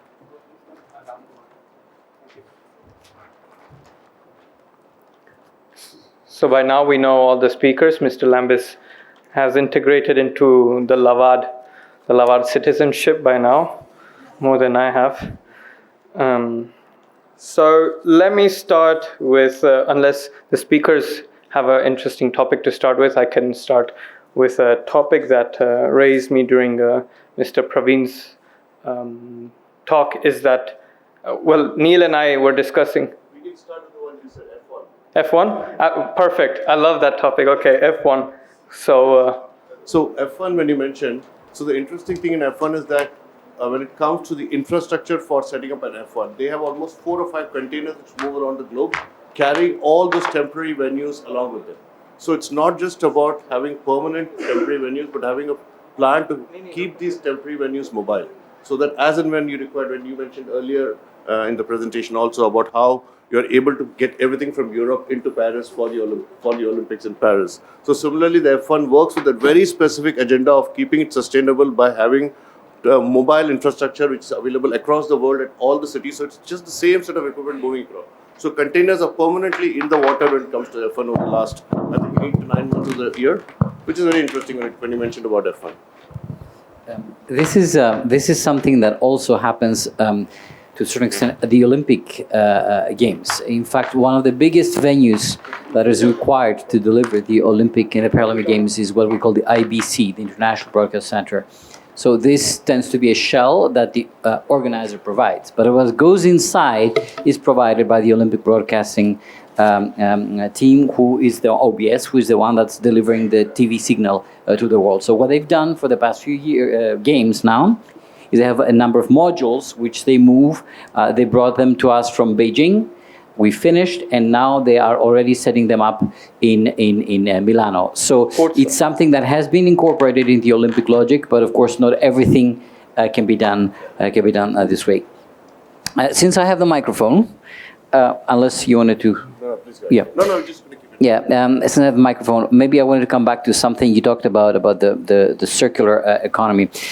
This is something that we planned from the very beginning of the bid in Paris 2024, so since 2015-16. So it's completely doable and expected that an India bid does the same. Because our games were born out of the Paris Agreement of 2015, we had committed to contribute to the objectives of the Paris Agreement and ensure that we reduce the carbon footprint by 50% compared to the previous hosts. That was a very bold commitment at the time, and we got a few looks when we did it. But it was possible for a number of reasons. First, because we drastically reduced the new construction, 95% temporary or existing, and also those that were built, like the Olympic Village, the Paralympic Village, were built with that notion in mind. So a lot of reuse of existing material, even the ground that was cleared and all those materials from the demolitions that we did were reused in this. So there's a lot of good practice, I think, that can be used. And there is an opportunity also for India to be at the forefront, exactly because it is a developing country, and a lot of the time people are looking at developing countries which, in their effort to catch up, maybe sometimes they try to do things too quickly. Well, I think we have an opportunity here to show that things can be done well from the very beginning. You can learn a lot from mistakes that have been happening by other countries and integrate that design from the start. So, if I may. So, if you see that, if you can go to the next slide. So, currently we are working on the master, along with the state government, along with Populous, the master plan. So, one of the big initiative, the next slide. So, the slide after that, one after that. Yeah. So, the master plan we're creating for the Olympic is based on making it responsive to the climate of India. So, working with the climate of India, dealing with the 5 specific climates we have in the country, and how do we deal with the various whether it's a reflection on that in how it's being designed in terms of public comfort, how it's being designed for the athlete comfort, how the landscape is being designed in this area. But to make it responsive to the climate becomes very crucial for us when you're doing a master plan. So that's one initiative we're already starting as a country, as a state, specifically when it comes to the Olympic movement here. I mean, you can, in a way, address the issue also by negotiating the dates of the Olympic Games, even. Exactly, but of course we cannot move them to December necessarily, or for other reasons. But the one where you're showing the different curves.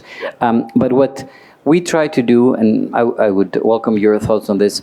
What we try to do is, when we designed the different venues, especially the temporary ones, we created different standards for different spaces also. For example, what type of greening do we need to do about the space, how much it's temporary, how much the city of Paris would be able to contribute, but also what spaces need, for example, air conditioning, and what spaces might need more natural temperature control. And our decision at the time was, athlete spaces will be climate control because it affects their performance. Staff will do more sort of natural solutions. So there were some customized solutions that we came up with, which allowed us to reduce significantly energy consumption and also the overall impact. And I'm wondering if there is, what type of reflection along those lines exists in India? No, I think there are enough understanding of this perspectives there, and I think people do all kinds of climate controls depending upon what to be required. And definitely for athletes, it's non-negotiable, irrespective of what the weather conditions are. But of course, they also have to get used to, because ultimately, many of them will have to perform in the outdoor situations, and there you can't do anything. But in terms of many other these things, I think so. One has to optimize and see which solutions will work for which stakeholders or which group of contingent, and accordingly one is to respond. And I think there are enough sensibilities for creating both permanent and temporary structures and developing ideas around it. The constant monitoring of the impact of each of those, and one can actually optimize and build very resilient and optimized solutions actually. I'm kind of moderating here, if that's okay with you. But I do have a few questions, so I'm taking advantage. Please. And then in your slide, you spoke about circular economy. And a lot of the venues, I mentioned the Olympic Village, but some of our other venues, we try to reuse infrastructure and minimize waste. Maybe for the people that are listening, how advanced is this practice here in this country? And at the end of the day, does it make it more expensive? Does it create risks for the resilience of the equipment? Or is it now sophisticated enough to not pose any risks? It is. We are getting to a point of comfort in that. Now, I can answer it in two parts. One is to the circular economy. One is the temporary infrastructure to the permanent. And the second, more importantly, the permanent infrastructure which is being used throughout the year. So you mentioned about how for anything to be viable, it needs to be economically viable, predominantly. Yeah. So the whole idea of infrastructures being built, and I think Isha spoke this morning very, very beautifully about various projects becoming white elephants. So if the project is not a white elephant and it can be justified as an investment, so it's a very important decision whether it becomes temporary or permanent. If a permanent building makes sense and it is going to be used for 365 days or 300 days, then that becomes the first investigation. If that is not possible and it makes sense for it to be more economical in not just the capital cost, but the capital with the operating cost over 20 years, more viable as a temporary, that's when we need to take a decision of going temporary. Case in point is even the master plan we're working here. We started off with a certain number of venues, but as after Paris and after the World Global Learnings, which is happening especially when it comes to venues, we are also re-looking at the master plan. We are looking at saying that maybe we don't build that many permanent venues now. Let us start with a fewer number of venues. Let's see how the world plays out. Let's see what improvements in technologies happen over the next few years. If there is a better solution which comes in, maybe some of these become semi-temporary, I would say. Maybe in a country like India, temporary is not the right word. Relocatable infrastructure is a better word, because we do need sporting infrastructure in various locations. London was a good example of the basketball arena being built in the city and post being located in different locations. So modular. Modular. If you look at Paris, Paris Olympics, the swimming happened in the rugby venue. Same is happening in LA. The swimming is happening in the SoFi Stadium, and so it's not about it being just temporary. It's about it being economic logic and multi-purpose. Multi-purpose. So if we are able to justify creating infrastructure which can be mobile, which can be built, let us say, in a city 200 kilometers from now as a build-up to the Olympics, so people are using it. So during the Olympics, it come here as a portable in a kit of parts, set up, and then it goes back. Could be another way to look at it. I agree with you. I think the key thing there is to anticipate the legacy phase of that infrastructure, because if you say we're going to build it and then eventually we will move it somewhere else in India, maybe it works, but I don't think it provides the sufficient guarantee that we will avoid the white elephant. I mention this because our friends in Rio did a fantastic plan of nomadic architecture to dismantle one of the arenas and turn it into different schools. Fantastic plan. Governance changed. The plan froze for 4 years. The previous mayor, who was the Olympics mayor, came back and he did it. And it really works. So I think also sometimes the more that can be guaranteed in advance, the better the legacy can work. but also in last 100 years of experience of Olympics in different venues, and the investments and the initiatives people have taken, and what has happened with the infrastructure, and how this kind of things, temporary versus permanent versus semi-permanent, are being planned. So there is enough knowledge worldwide must have been there, which also can be used. But I think, as Ram said, that if you are looking at 12 years ahead of time, there will be a lot of new technologies and perspectives to evolve.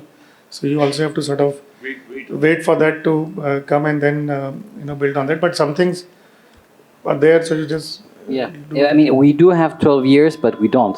In the sense that, as someone that has been involved in the event, at some point, if you are you need to make the decision, and you cannot make the decision the year before. So in reality, by 32, 33, things have been to sell down, and by that point, you can only make temporary solutions. Our decision to do the pool as a temporary decision came in 2020, but we switched from a big, potentially permanent structure to a temporary structure. That you still have time to do by that point, but you cannot decide to build, at least not in Europe, maybe you can do it in India, to build a new construction and decide it and design it against all the approvals in 4 years. It just doesn't happen. Yeah, it is very true.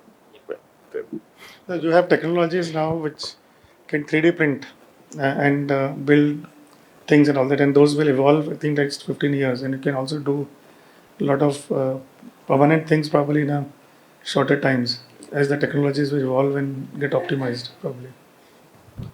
And coming to the whole idea of energy, it's not just about, it's not just what is being, this temporary versus permanent.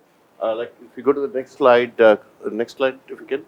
So there, I would say more than that, right? We are talking about energy. Energy conservation becomes what you touched about very correctly about players' comfort is something which cannot be compromised. Indoor venue versus outdoor venue has a whole different set of requirement. So how do you manage energy correctly for is better? Sorry. How do you manage energy correctly becomes very crucial for a venue of that. So from your experience, you mentioned about can you elaborate on that a little bit? You spoke about your experience in sustainable architecture. Not sustainable architecture, but more sustainable design of products and services and all that. But I don't have much experience in architecture, but I think there are enough even traditional wisdom available for creating climatic zones which are like those traditional ventilation systems and things which are also can survive within extreme climate conditions, and those can be very, very useful actually. One of the things that we did in Paris when it comes to energy consumption, because obviously to reduce the carbon footprint, you need to reduce also energy consumption. We did a couple of things that were revolutionary in the French context, but I think by 2036 should be the norm. The first is we connected all the venues for the first time to the national grid, which meant that we reduced drastically the need for temporary generators. With a few exceptions, there were no temporary generators, and that drastically reduced the use of fuel. And then the other thing is we did a deal with our national energy company to ensure that our venues were powered by renewable energy. It's not symbolic. It was important for us. There are ways to do this. And this way, we also were able to showcase what renewable energy can do. A few years ago, renewable was like, oh, it's not dependable, it's not reliable. And now you're able to do this. And the other thing, a lot of negotiation and very respectful negotiation with our Olympic stakeholders to reduce their consumptions, because we are asked to plan for a certain level of consumption, which includes a number of risks. So if something falls, then we have a fallback option, etc. And by planning for that, it increases your cost, but also increases potential energy consumption. So there has to be a lot of smart planning, and the more resilient the system is, the less the consumption is going to be. In France, you usually have maybe 5 to 10 minutes of energy blackout every year. across the nation. So we try to explain that because of that, we do not need massive backup systems. Now, this might be different in this country, but all these things have to be looked at to contribute to your sustainable plan. With waste is a similar concept, right? When it comes to waste, when it comes to waste design for Olympics or any kind of mega event, like what we're doing with the national games, is that there is a lot of waste created temporarily. How do we handle that? So we are trying to convert that, creating a website to monitor the waste being generated. What was the system followed in Paris for waste? Because that would have been a tremendous... First of all, now you're the moderator. One of the things that we did was to, first of all, drastically reduce single-use plastic. You could not buy plastic, a plastic bottle of water or a plastic bowl of Coke. I can say Coke because it's a sponsor. People could come either with their own water bottles, which they could refill. Yeah. Or if they wanted to buy a Coke product, they would need to get a refillable sort of plastic cup, which they could then give us back, or they could collect it and take it home. So that was important. And then the other thing is we had very strict plan to split, the recycling between paper and plastic and glass, and the key factor of success was that we applied the same principle, even the same color scheme, not just within the venues, but with the cities that we were working. So it was seamless, whether you were inside the venue or in the venue approach, the last mile, as we like to call it. And the city of Paris used the Paris 2024 campaign to promote that. If you come to Paris today, you will see all the garbage collection trucks, the waste collection trucks, I should say. They still have the Paris messaging about respecting the separation of the stuff. And having that partnership with the city, all the cities where we operated, was very important because it started becoming a mindset, a way of operating. That continues, for many years to come, and that's important. Yeah. And the other piece, I think, and I would like to hear your thoughts about this, was the issue of water. So water is a scarce resource, very important. There are some sports that are very water dependent, whether it is golf. Hockey is evolving, I think, into the right direction, which is with the new turf that they're going to put in place. How does the question of water conservation, the question of harvesting rainwater, apply in the design in India? I think there's a lot of knowledge now, and I think many of the municipal corporations have made it mandatory for water harvesting. All the new construction is to comply with water harvesting, water recharging systems and all that. And also water recycling is also at a peak now, and people are able to figure out how these things. I think new facilities which have been already taking care of a lot of these issues. So I think we move ahead, I think there's more and more solutions and perspectives which can be integrated here. And specifically to sports, when you look at, let us say, for example, cricket or football, which is a very turf requiring a lot of water, we are working with a lot of the agro experts, we are working with a lot of turf experts to select the right quality of turf, which is much more climate resilient and much more responsive to climate here. So there is a lot of work, effort going in when we are designing projects into selecting the right material when it comes to water conservation. So especially so that if a typical football field would require 60 to 70,000 liters per day, a grass selected which is responsive to the climate is down to 30 or 40,000. So these kind of long-term discussions and decisions are very important, especially when you look at sports when you're building 400 or 600 football fields, these numbers start to really impact the ecology in a very, very big way. So that thought is definitely, like correctly said, in the last 5 to 7 years, there is a lot more conscious thinking in how we're doing design. It's no more just we're going to build and then not figure about it. So this idea of building with a clear idea that if I'm going to cost X for my capital cost. My operation costs for sports facilities in the life is almost 8 to 10x. Becomes very important in us being very, very smart and sensitive to these kind of demands. And then one of the challenge would be that also, what benchmarks you follow, because there are certain non-negotiables within the sports specifications and the play specifications and the ground quality, and that you do it in this climate conditions, that it's going to be challenging, and you have to really do the right trade-off to get there actually. Yeah. And then the other piece I'm just taking advantage of, because it's on this slide, is the question of transportation, because it's great to build wonderful venues that are resilient and everything, but if they have to be in the middle of nowhere, then we need to build either highways or trains together. So how do we balance also the location of those venues, their accessibility? We talked earlier today about their accessibility, because that also contributes, well, to the spectator experience, but also to the overall impact on carbon.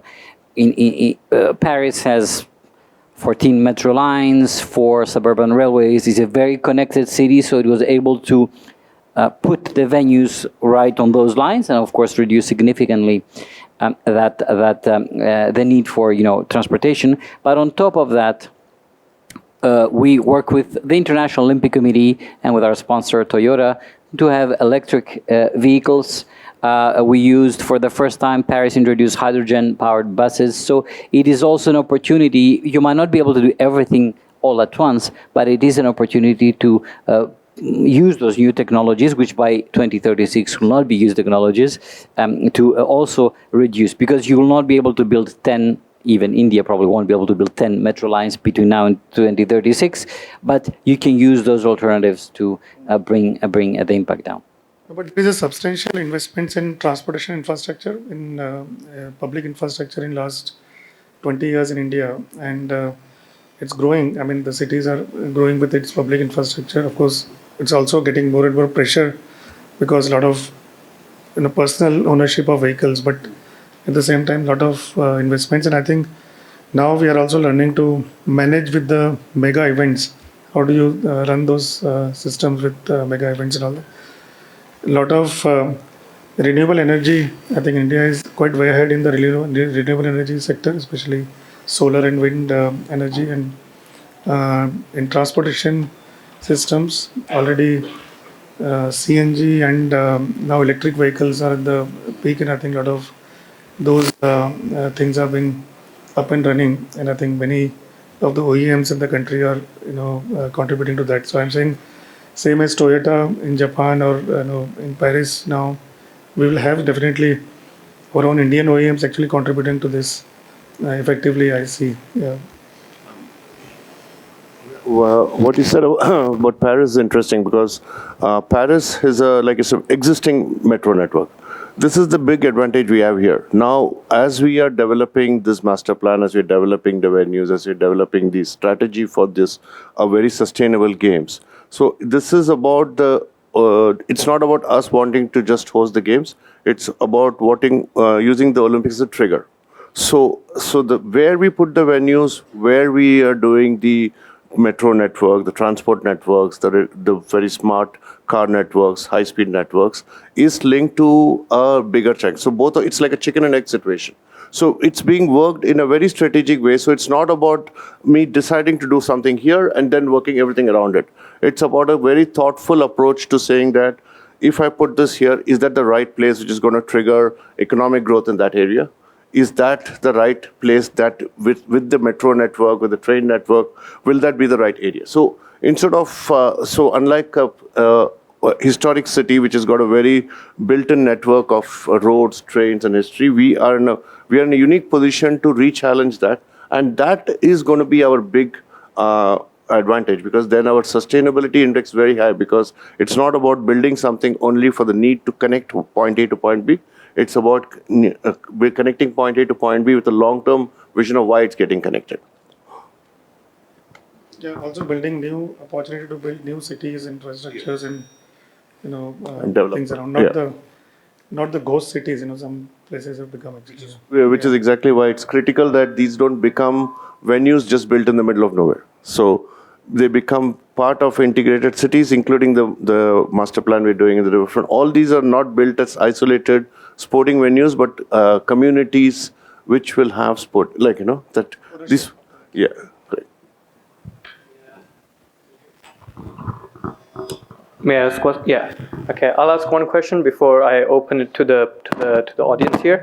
So I mentioned it to Isha in the morning, and perhaps you might have listened to this. We have a lot of bridges in Ahmedabad and Metro. I talked to Neil as well, and there are some cases that happen in Bangalore that you have study spaces below the station. Is it Bangalore or Goa? I don't know, but there's some study spaces there. Why can't we integrate or utilize that space which is down there, which is either not used at all, or scooters, random cars, or people staying there, squatting, let's say. So how can we use that into sports or study spaces or something to use that space in an effective way, please? Can I answer? So currently the city is working, there is a master plan coming up in place, specifically with Ahmedabad. There is a vision of that kind of a subject. And also, like what Isha answered very correctly in the morning, it's not just about a single decision that I'm going to put. It's a lot of economic decision. It's a lot of history. There's a lot of danger of crossing roads. It has to be done sensitively. It's not one solution applies at all flyovers. It has to be very unique. It has to, and again, there is no innovation anymore if my only solution is to put a sporting below a flyover, right? So we need to think of this as a Ahmedabad solution. We need to think of it as what is going to be the right use here. Maybe it is a pani puri stall. I'm saying it is about it being very contextual and local a solution and not just anything. And that is the vision which the city is working on. So there is a whole build up towards this 2036, 2047, India becoming Viksit Bharat 2047. All that is built around a longer vision to create livable cities where there is very minimal wasted public space. And so these public spaces become very integrated with the city. Anyone else to answer?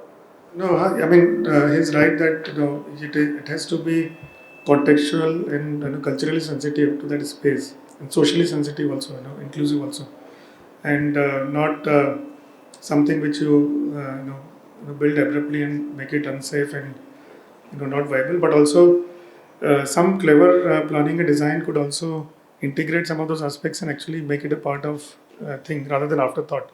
You have flyover and you then do something underneath it actually. There's a museum being built by one of our graduates in Ahmedabad. There's a Khoj museum, there's a Curiosity museum or something under the flyover on the riverfront, and there is a school opposite IIM which is run under the evening school. And I think, if you sort of think about, there are initiatives like those what are happy streets and streets for the public and all that. So if you do a clever planning and think about people-centeredness in the city, you can do a lot of interesting things. Maybe just before you give the floor for questions, we have not explicitly spoken about it, but included in this notion of sustainability is the notion of universal accessibility as well, which is a massive chapter. I think there is a bit of catching up to do for the whole world and for India, and this is a golden opportunity with all the redevelopment of the riverfront, the new park where of course those norms are being applied. This is a truly amazing opportunity to do great things and make Ahmedabad and any other coho cities exemplary from that point of view. I think we underestimate the number of people that can benefit from universal design. It's not just for someone in a wheelchair, it's for you, it's for me, it's for all of us in the cycle of our lives. The easiest we can move and experience the city, the better it is. And I think we have a great opportunity, which would need a whole new Congress and a meeting to discuss about. Actually, I have slides on the riverfront. We can hear. Yeah, we actually have we have to do a lot of catching up to do. I think it is actually part of a lot of planning processes, but doesn't get executed, or even if it is executed, it doesn't get utilized in the same way. There's a lot of encroachments, many other things comes up. At NID, we have a program we introduced called universal design, which is designed for accessibility, inclusivity, and building universal systems in day-to-day life, whether it's public infrastructure or within the home environments. How do you create products, communication infrastructure systems for universal accessibility? So I think the knowledge is increasing. I think and sensibility is increasing. The laws are now asking you to have every public building and every thing to be inclusive. So I think this is a very important point, and I think it can really we leapfrog and actually build something which is really commendable in this. And just to, like I said, it's not just the Olympics and Paralympics. So we are sensitive to that. So even including right now, one of the big initiatives in the state is setting up a new center of excellence for para-athletes. So that thought is very inclusive. So specifically even to the master plan of the whole idea of the riverfront is to make it inclusive. A big chunk of this master plan has been left green so that it becomes a public park accessible throughout the day, throughout the night for people irrespective of what's happening in the venues, in the event. So that is well integrated with the city and how there is very limited wastage of space of highways. So even though there is a highway running below the park, so instead of creating dead spaces, we are using the spaces above the highways to kind of integrate them. So the whole riverfront becomes a very important green space for us. So it's about creating sculptural marketplaces, sculptures, waterways. Maybe we can even explore how, as you can see, the road network is below. Connectivity between the riverfront and the park becomes very direct, right? Unlike what happens in a lot of cities where there's a disconnect between the river and so in this, the SPP master plan will be integrated with the overall thing. If we go to the next slide, just quickly. And again, the whole idea of a pedestrian boulevards, that these are what becomes very important, that all the parking is below ground, but there is very direct connectivity. You have very easy access. So you have retail spaces, you have various development happening. So instead of creating an isolated sporting venue, it's an integrated park which has got all the facilities. Pedestrians are always welcome with easy connectivity to parking structures. The next one. So, yeah, and again, podiums to connect. So again, safety becomes crucial. Safety becomes crucial when it comes to these kind of facilities. Next one. And these becomes what's most important in events and in sustainability is creating microclimates. So creating very good microclimate within this complex. So you have almost, even during a very harsh summer day, you have shaded seating spaces. Ahmedabad is a great city for people to come out in the evening. If you come out up to 11, 12 o'clock, 1 o'clock, 2 o'clock at night, it's a very, very safe city. So creating a very safe public environment becomes crucial for us. So, and then making it very comfortable, whether it's at like 2 o'clock in the afternoon or at 12 o'clock at night, one safe, another comfortable becomes. So that becomes very integral part of the master. So it's not about just building for the Olympic, it's about creating something for the city as a legacy. Pre and post becomes important. Yeah, and even the next slide. Yeah. So everything which you're doing in this city is about one single entity taking care of, addressing a lot of these very crucial subjects which comes to sustainability. So, and the important aspect of sustainability is to make it very, very compact and least not dependent on anything but itself. So making it carbon neutral becomes very important for us. And if you look at the last slide, and that applies not just to the architecture, it applies even more to the architecture. How we are going to even develop this venues, not just based on a very localized materials, making use that there's a lot of shaded devices. Historic architecture becomes very crucial in designing of these spaces, and that's what we've kind of taken cue from. Yeah. Thank you. Are there any questions? Otherwise, I can have two for myself. We have two. I lose the opportunity. Can I have a suggestion? Yeah. Can we have some like those fountains which come virtual? Go back to the previous slide. One more. Yeah, in this way. So those fountains were kids. Yeah. Exactly. It's your chance to get what you want now. Please. May I? So thank you so much for sharing. I reside in Singapore and we have heritage trails over there. So Singapore used to have a railway line that used to go right from Singapore into Malaysia, the land which Malaysia owned. And when they let go of it and it came to Singapore, the entire railway track was converted into a heritage trail, which actually goes through the British black and white houses, the colonial spaces. So I'm sure Ahmedabad, Gujarat has a lot of them. So these could be your cycling tracks, these could be your long distance running tracks, and if I recall my experience of cycling in Paris, right? 1 million people did actually turn up, right? And then what I also saw is on the sides of the track, which was generally a road, you had these small cafes, small spaces where people kind of congregate. Then you have these outlets where you can actually drink water, just sit down and go through the beauty and heritage of Paris that it is. So I think it's very much possible to do that. Perhaps these could be spaces for, the local handicrafts, the artisans, you see, brings in income, educates the world about the Indian heritage and us Indians as well, because I'm an Indian. There's so much more I'm yet to learn about India. So that to me, I think is legacy as well.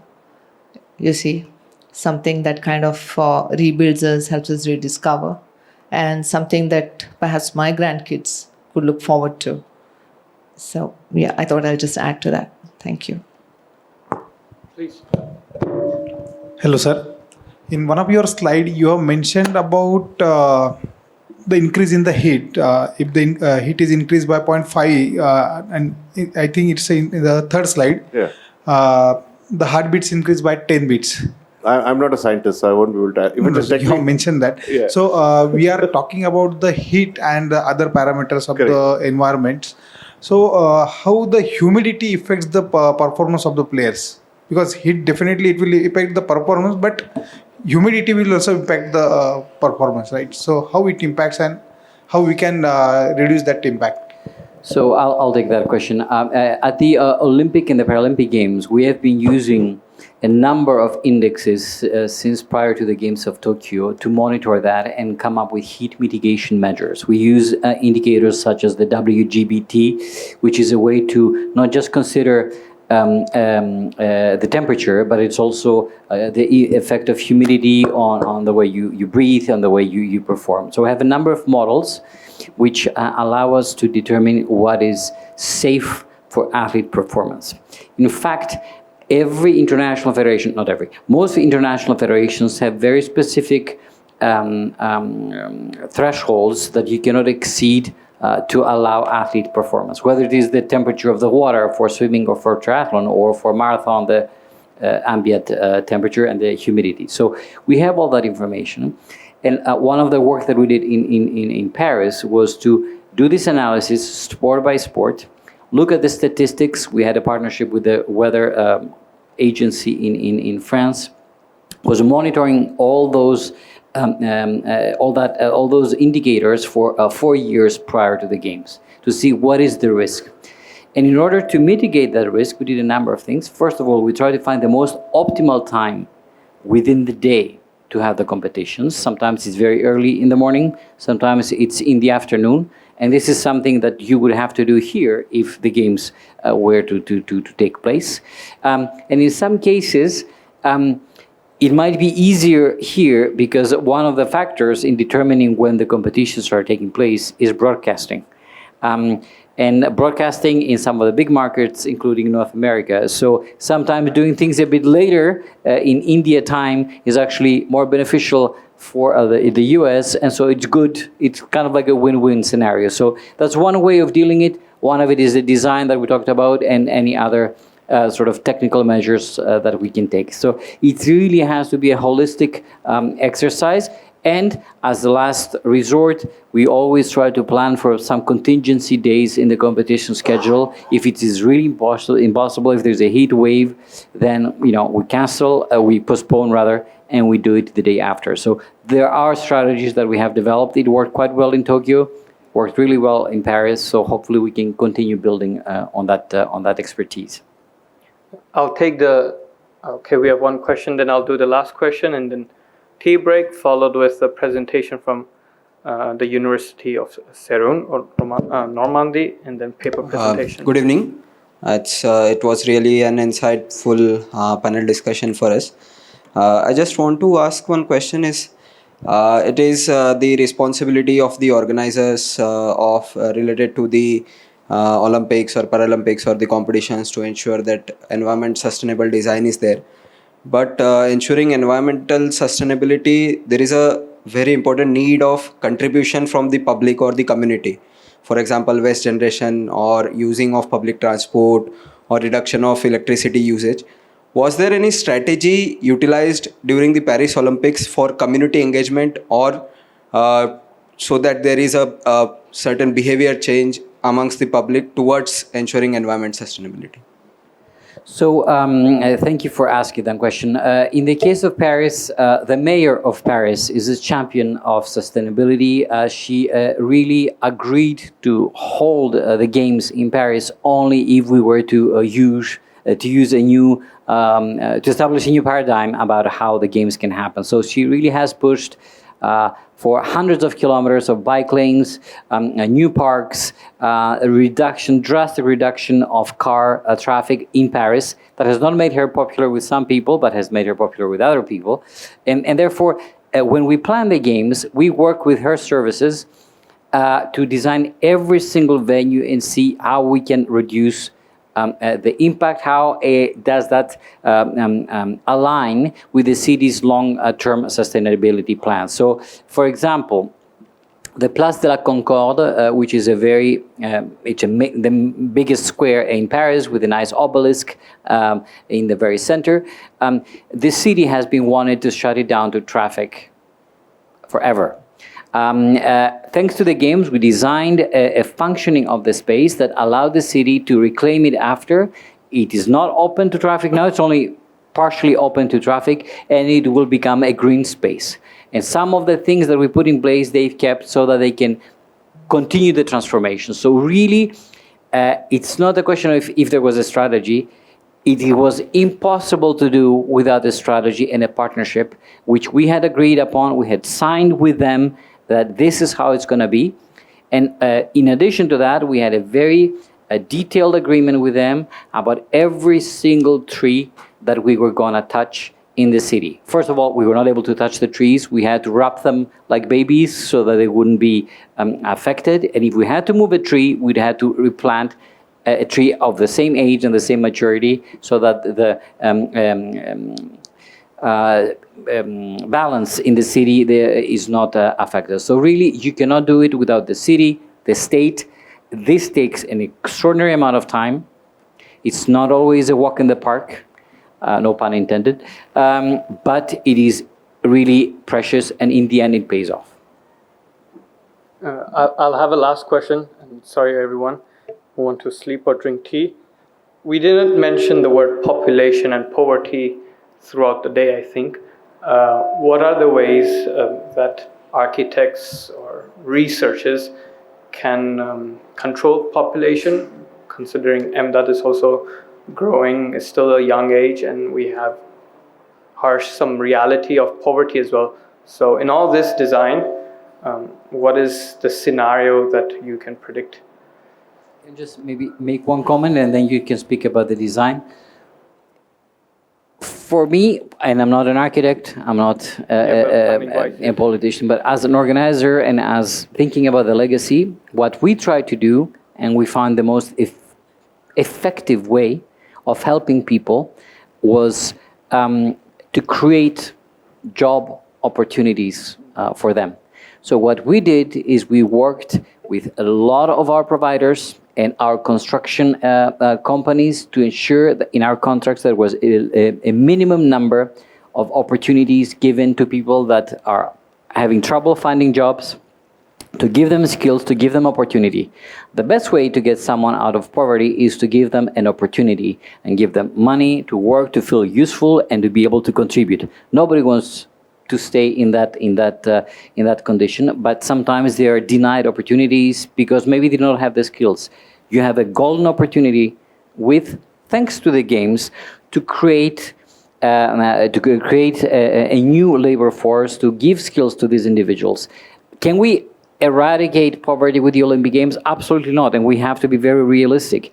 But it can show you ways, you can experiment schemes, you can really direct training funds towards people that are capable, they have the capacity to do stuff, they just need an opportunity. We had over 1 million hours of work that were given to people in Paris that otherwise were not able to find jobs. And that was either men or women that were not able to find work, people that had been out of jail and nobody wanted to talk to them, and people that had recently emigrated to France and nobody wanted to give them opportunities or would give them opportunities illegally.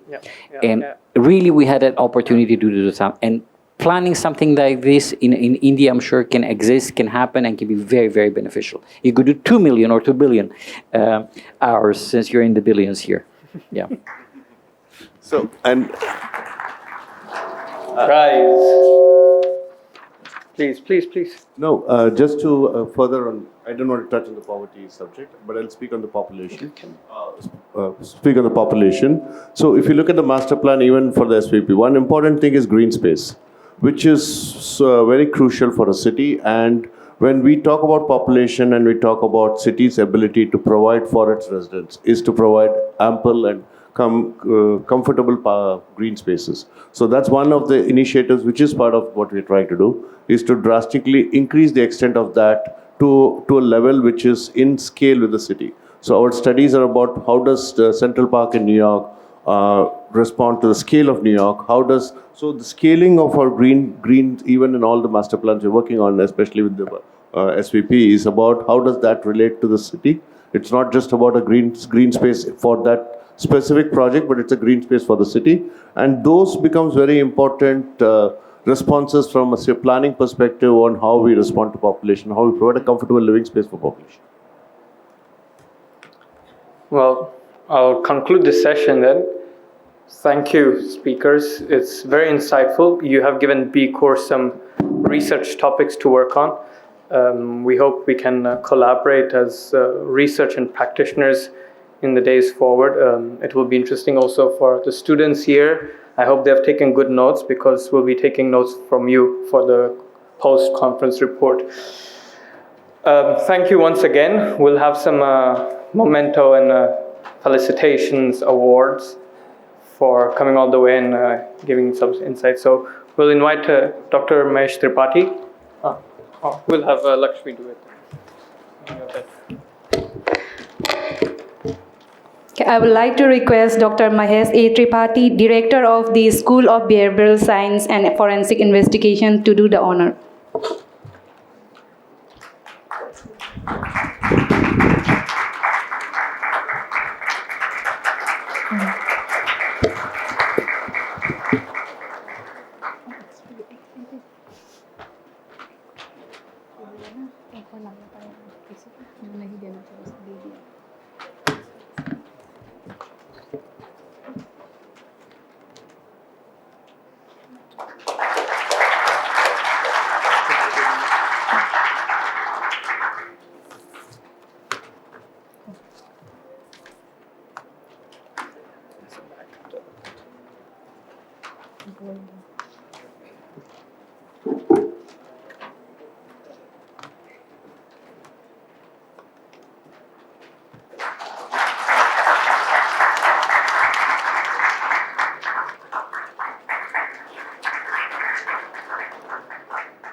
Thank you. Thank you so much, sir.